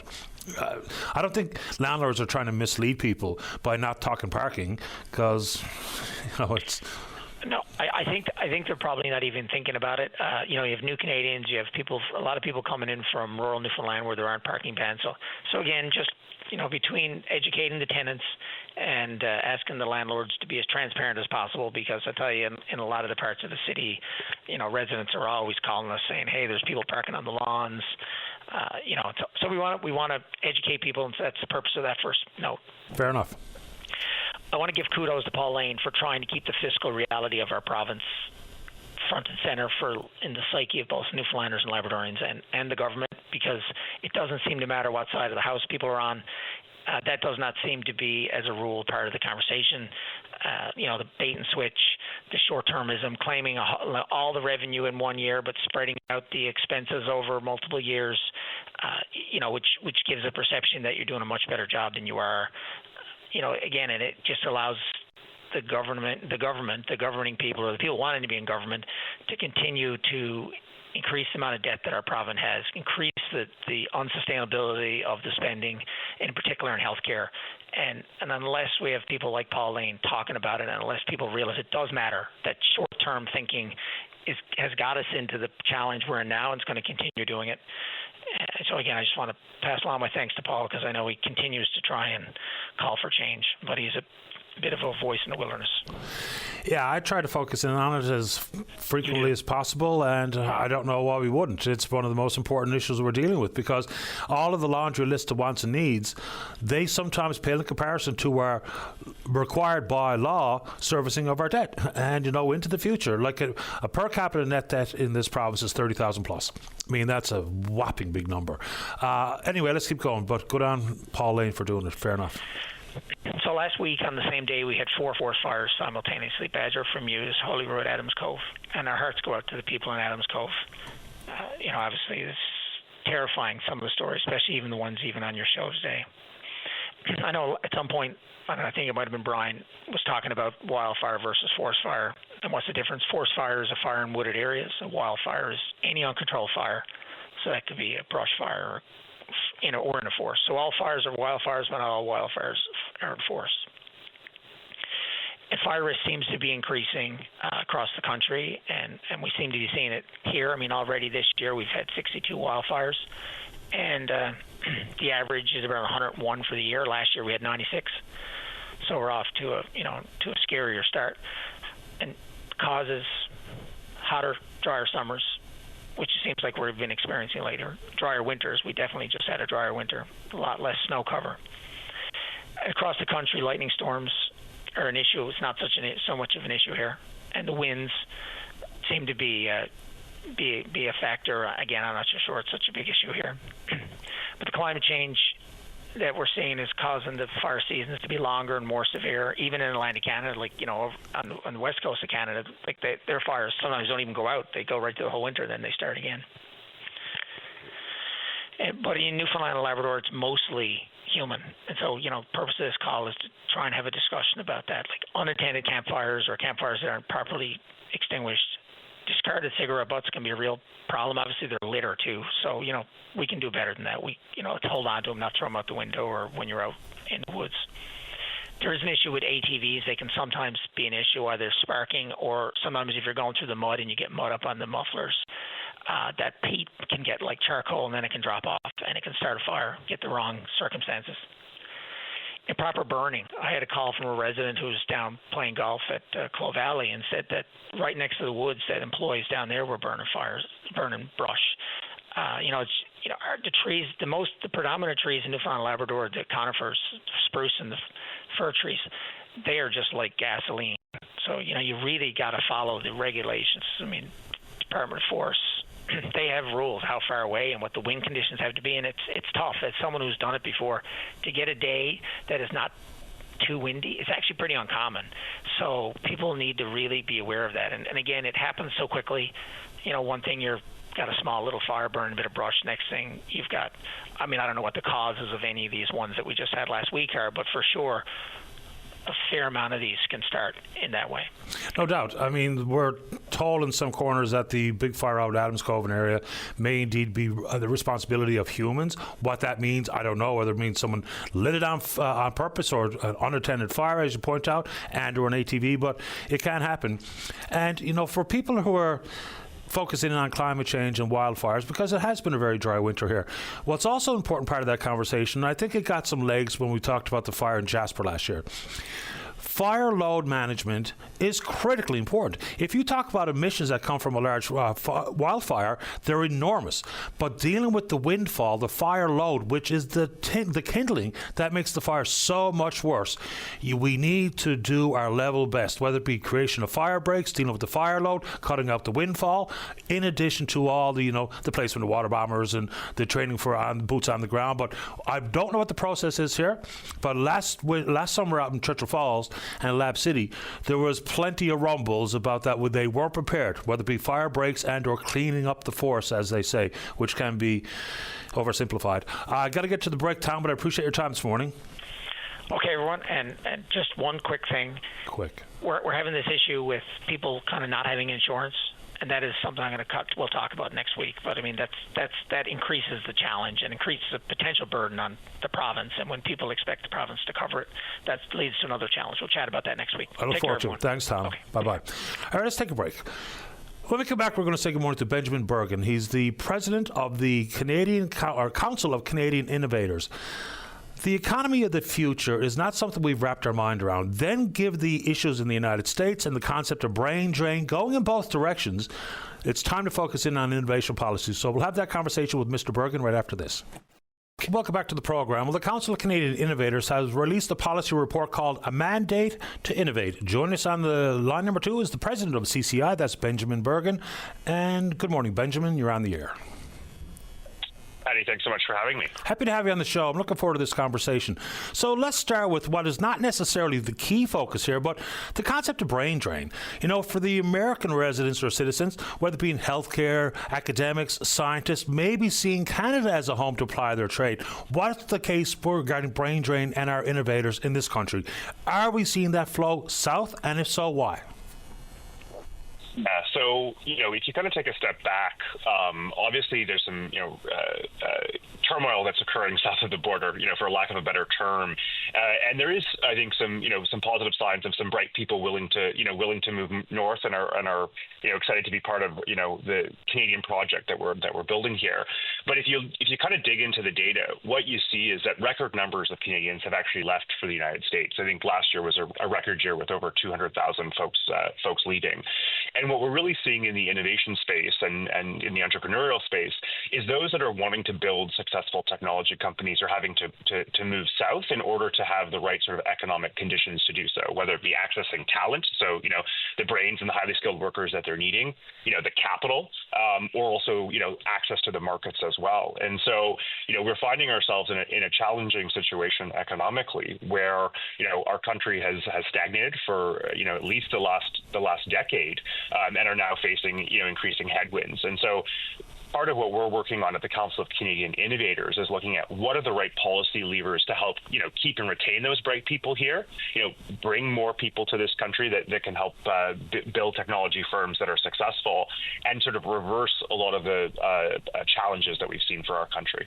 Give us some of the challenges you're speaking to, because we know when we talk immigration, we can have very targeted, focused immigration for people in the skilled trades, people in the tech and innovation sector. But what are the challenges that you're talking about where the firms are maybe seeing more challenges in Canada than the United States? Because access to capital is kind of a moving target. I mean, I can borrow in Hong Kong and set up shop in Burgeo. So give us an idea what you're talking about for a challenge.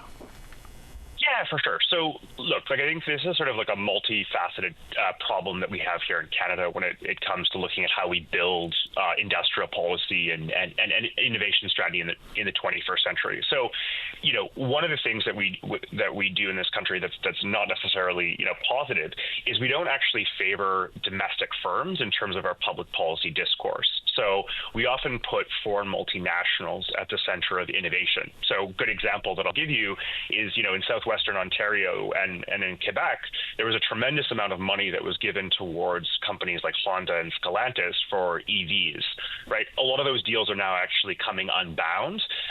And here we've seen the government make bets on large foreign technology firms and not actually supporting domestic Canadian capacity building.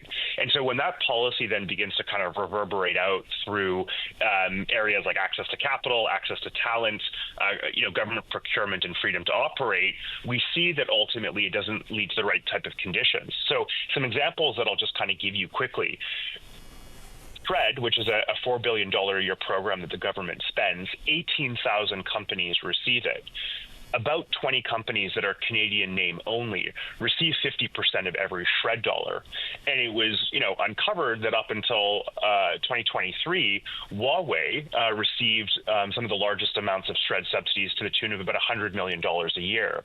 So here we have our own government actually supporting through capital means a technology firm that we ultimately deemed unacceptable to be within our own communications network.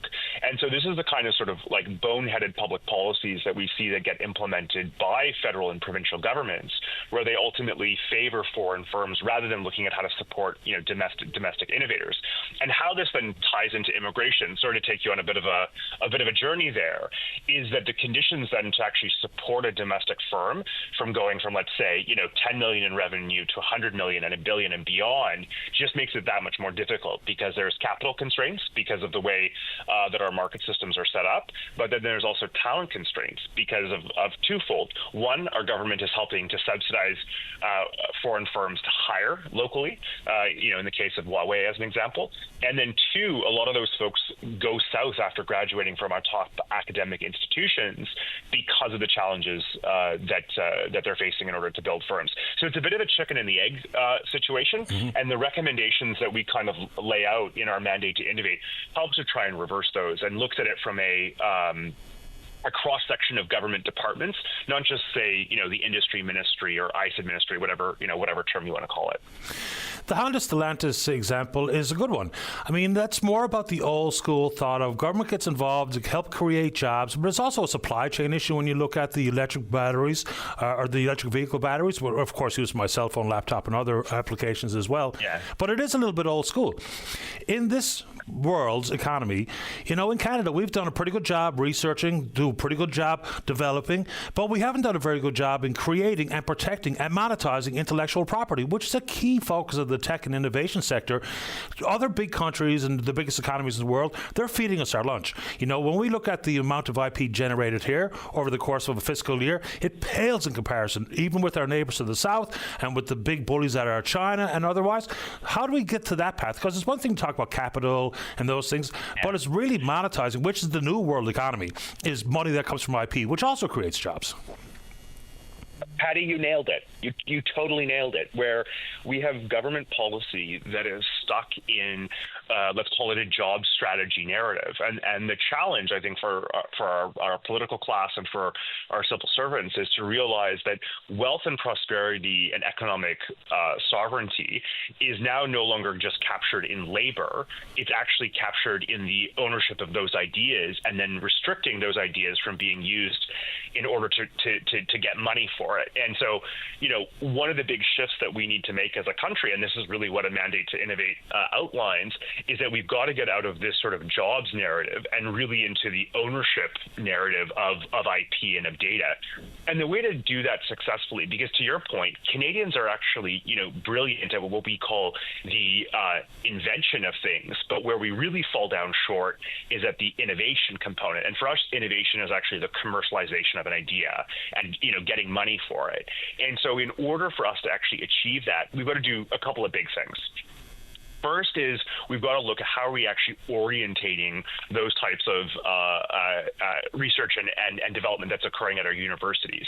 And if we're allowing that to just overwhelmingly flow out of the country, then that's a problem and that's an issue. And in essence, what we're doing is actually creating philanthropy for these large firms that are coming in and hoovering up intellectual property. The other piece that we've got to look at more specifically is realizing that traditional industry is now tech industry. Those things are now synonymous. When we think of who the largest IP filers are in Canada, it turns out that it's Halliburton, an oil and gas company. When we think about John Deere Tractor, it's no longer a farming company. It's now a technology company based off of data and IP. And so part of what we also have to do is help catalyze our own traditional industries into realizing that wealth and prosperity is now actually being captured in the ownership of IP and data and no longer in sort of just the traditional brick and mortar aspects of labor and of work. Because we haven't figured out a way to capture that economic activity like we do, say, for instance, when we talk about housing starts or GDP growth. Because some of the big companies have come in and used the word hoovered up some of our IP, it's hard to put a tangible measurement about what that sector means to the overall economy. Because people will say housing starts, job creation, and GDP growth, and have a hard time understanding what the IP impact is on the economy. How do we create something that's an understandable metric for the everyday Canadian? Because that, with the everyday Canadian understanding it, comes political force, which comes political political good decision making?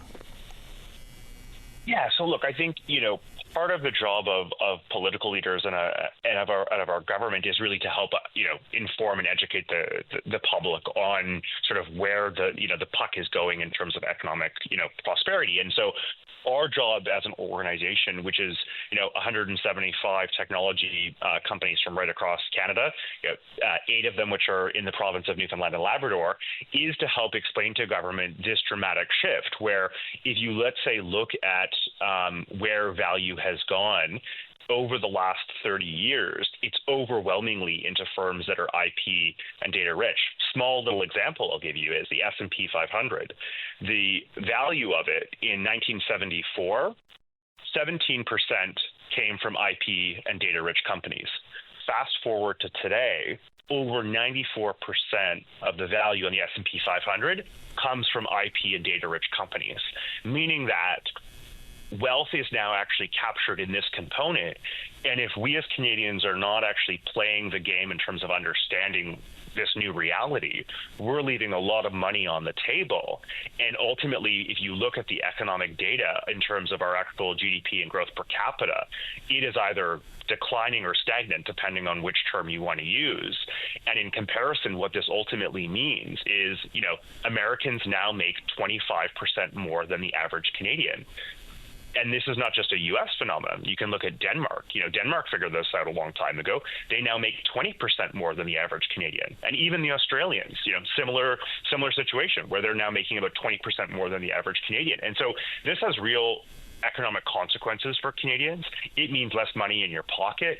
It means less ability to access, world-class technologies. It means less travel. It means a less vibrant life in comparison to other nations, which we have often determined that we are, equivalent or similar to.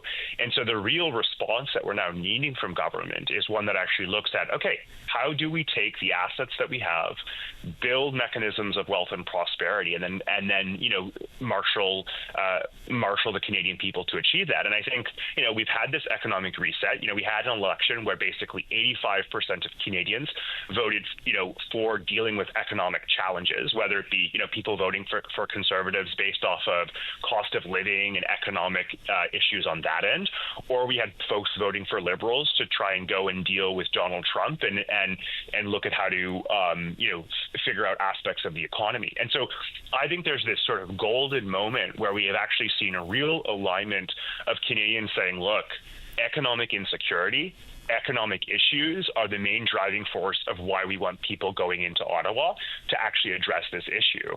And so I think there's a real opportunity here for the government to be seized with a sense of alacrity and look at proposals like my organization is putting forward to actually address some of the challenges that we're seeing. Yeah, and a lot of this has been really heightened with the introduction of the Inflation Reduction Act in the United States, which has really influenced some government policy here in this country.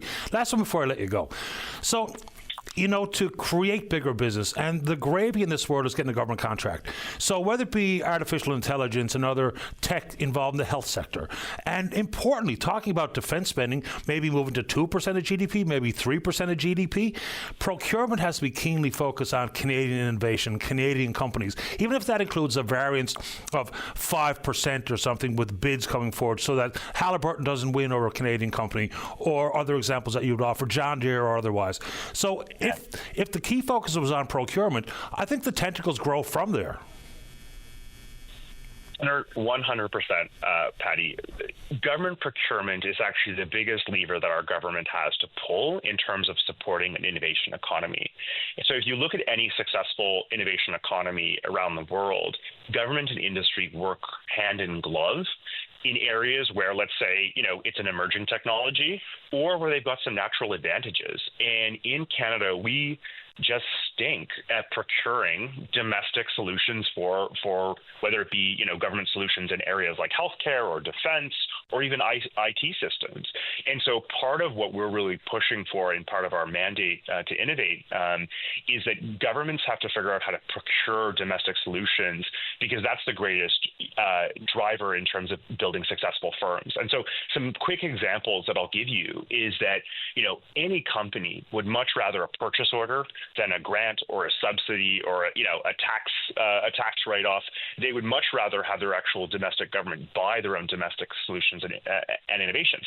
And one kind of quick example that I'll give you, that's a bit concerning is, before the election, we had Prime Minister Mark Carney up in the north, in Nunavut, doing an announcement around some new technology that would be purchased in order to defend our borders from incoming missiles and other debris as a way of safeguarding our north, but also our country in total.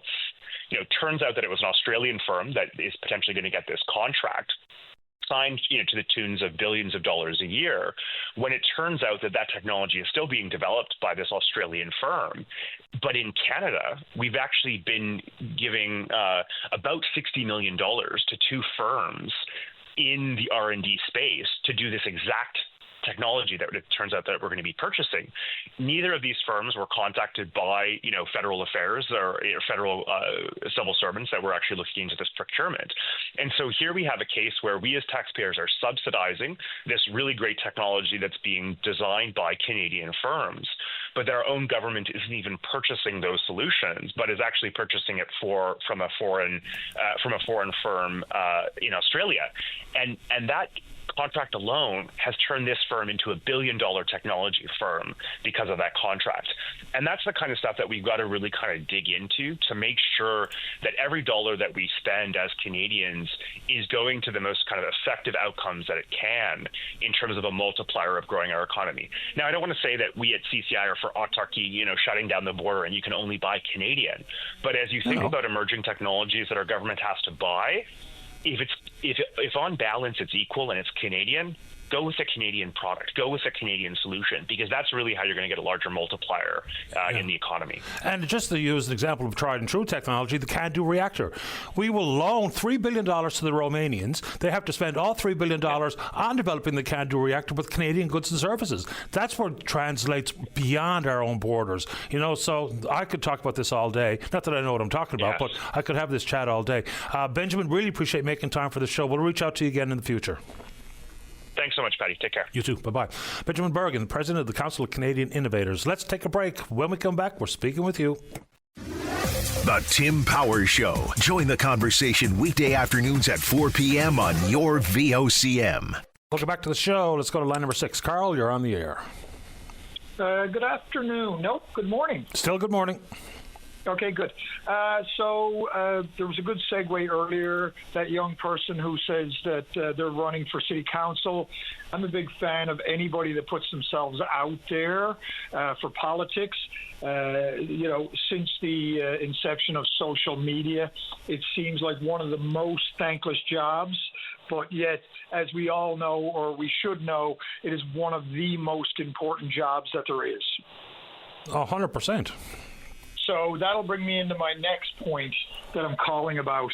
The Eddie Joyces of this world and Paul, who called earlier, it's easy as an independent to complain about what government does and doesn't do. But if you're a politician and you're just going to sit as an independent in perpetual, then I don't understand how you get a right to get on a radio show and complain about what the government does and doesn't do. I think in my lifetime anyways, politicians have two jobs. One is to be in the sitting government and enact legislation, and the other one is to be in opposition as a collective and say that you should be doing this.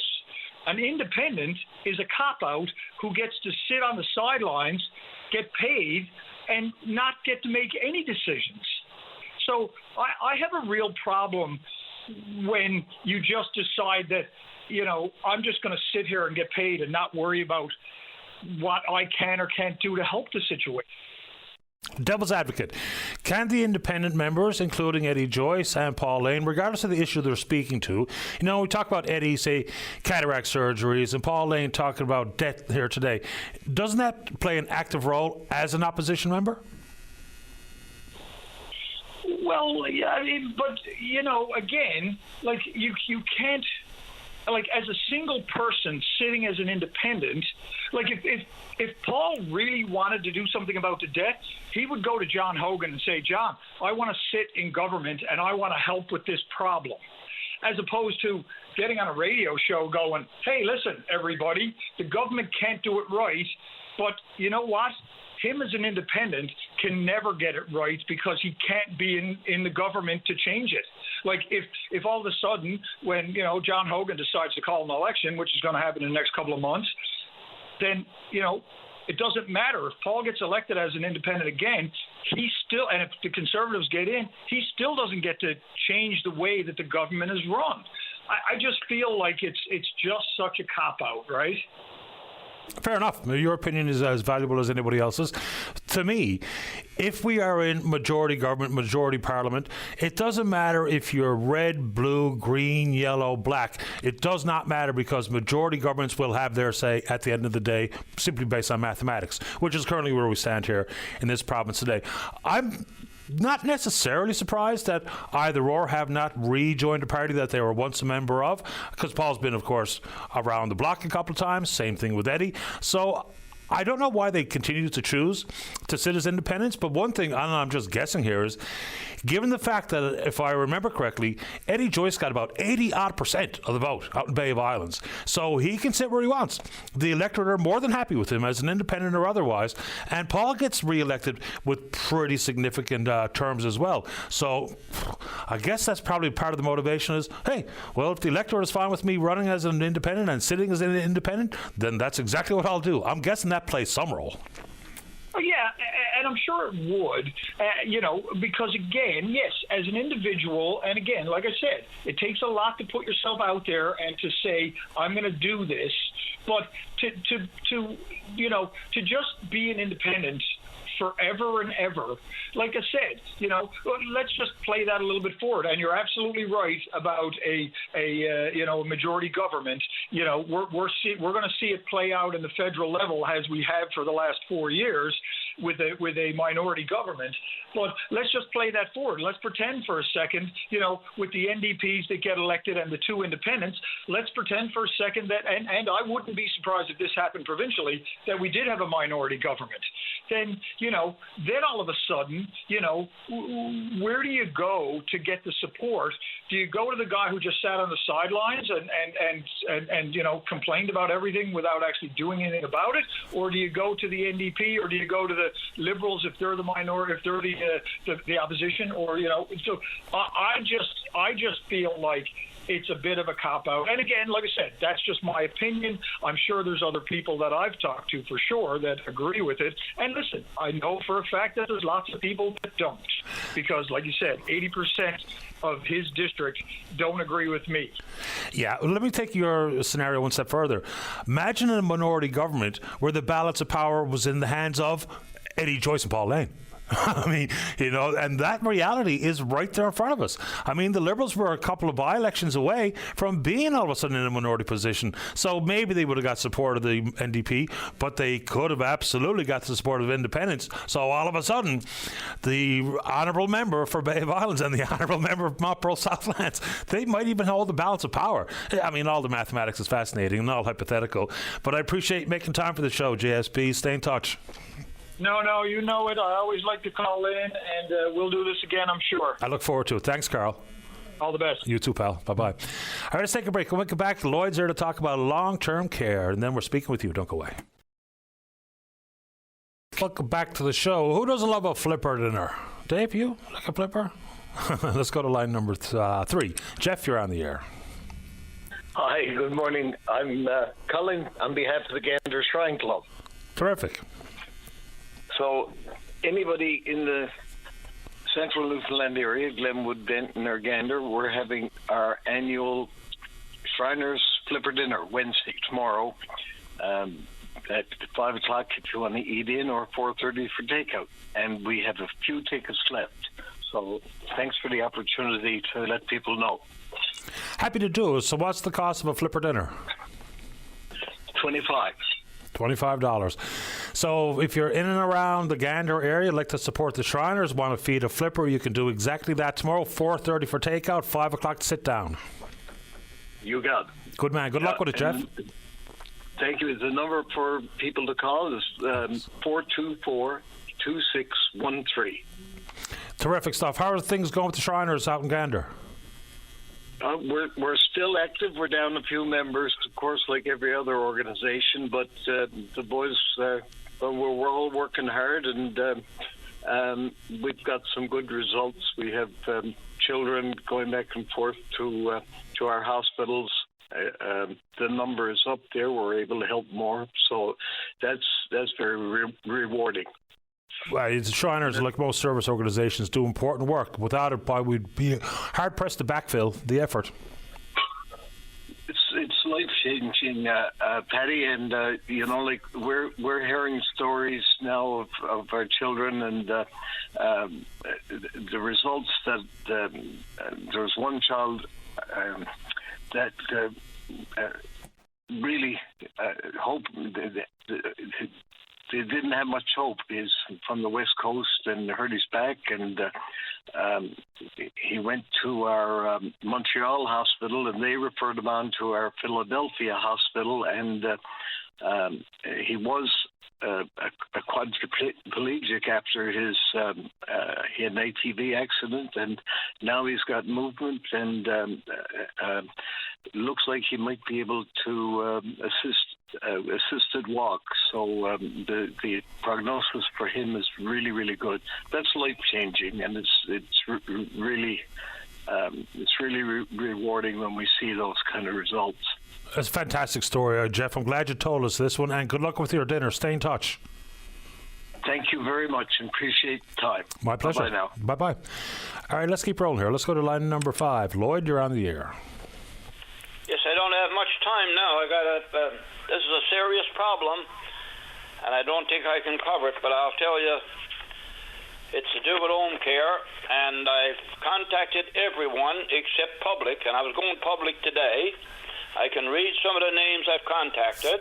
Department of Health, which is Hogan, he's now Premier, and Pitton for Kitson Bay South, he's the critic, and MHA Bennett for Lewisport for our district, Forsey, the Botwood district, Twillingate Hospital, Client Relations,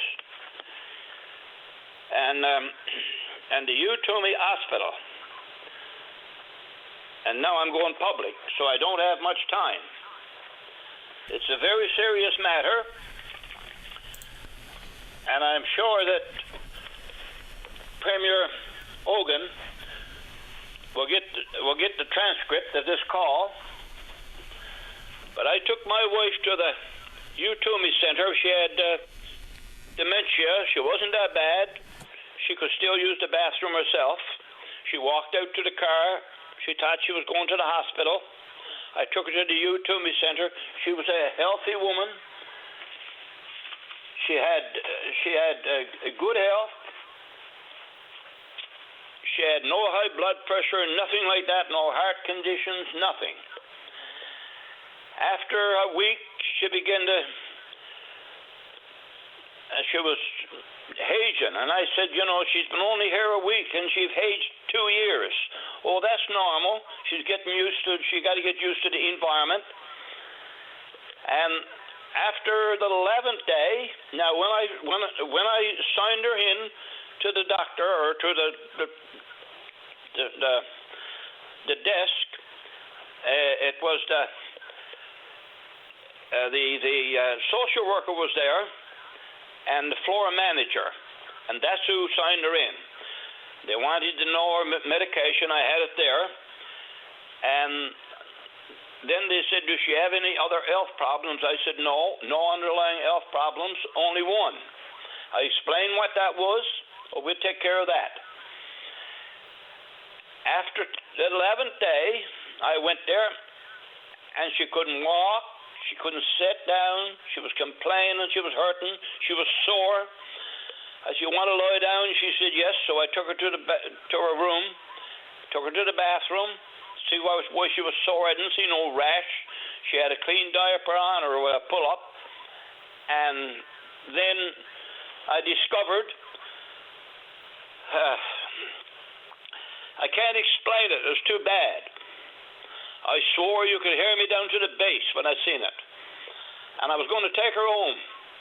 I said, this is what I told you was her problem. And you haven't done nothing about it. You haven't given her any treatment for it. We was treating her. The doctor in 28 said she had a problem with her bowels and she'd be constipated. And what I seen, I won't tell you now, but I had to do what the doctors were supposed to be doing. After 11 days, the next day I went there, and they said that she'd fallen in the night. And I thought it was at her bed, and it wasn't. It was somewhere else on the wing. She was down the hall, across the hall on the other side in somebody else's room. I don't know if somebody knocked her down or what, but she was on the floor on the broad of her back. She must have been there all night. She was cold. And I was going to take her home again, and it wouldn't happen anymore.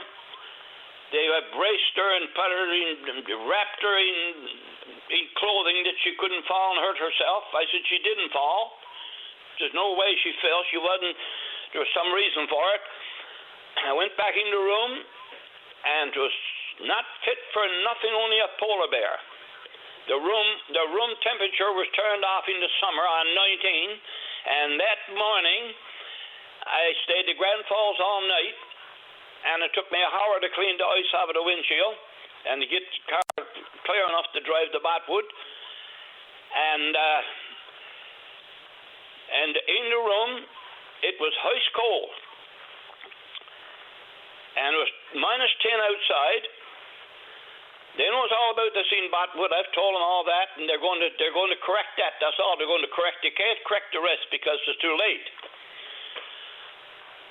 But she was left in a room, freezing, no bedclothes. They don't have bedclothes, only a sheet.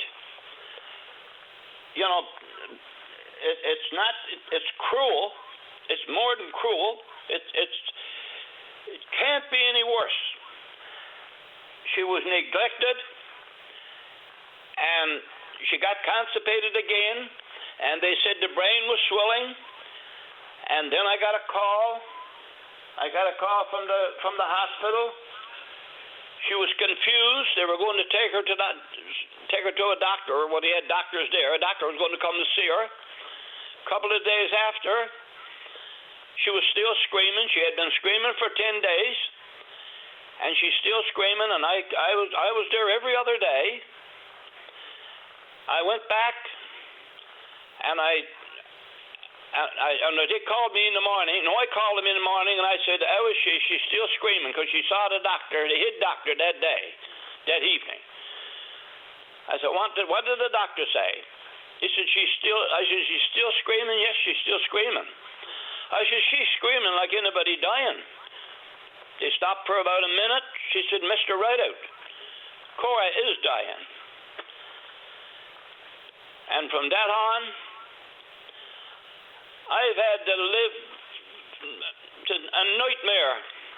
It's a nightmare. The way she was treated in Botwood, in the Toomey Center, in the long-term care facility, it's worse than the Holocaust. Because in the Holocaust, they just went to sleep. They were gassed and they went to sleep. And I don't know much about that. I know a little about it. My father was a war veteran, and I've studied a bit of that. But they fell asleep in boxcars.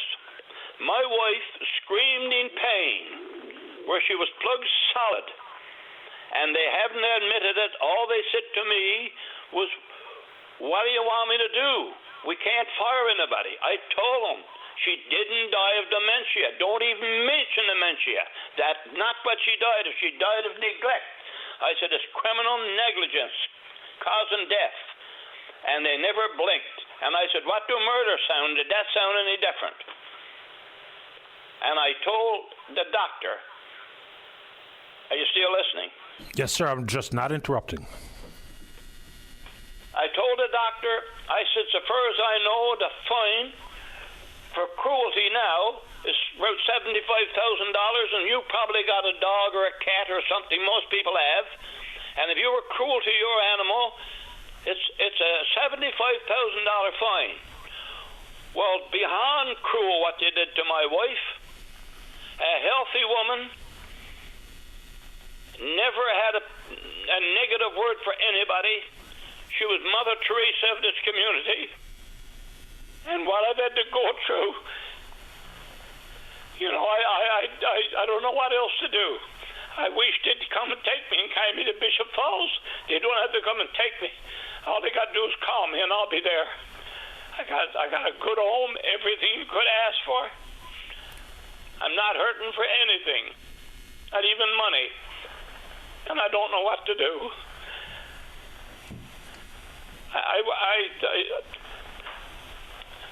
I'm 89 years old, and I think I'm still tough.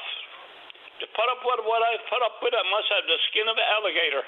I wakes every night about 1 o'clock, and all I can think about is how she had to suffer and what she had to go through.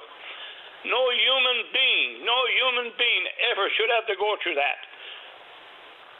She died the most horrible death that anybody, I won't say Newfoundland, anybody in Canada never had to go through so much as to suffer, scream, not every breath she screamed, every breath for 9 or 10 days.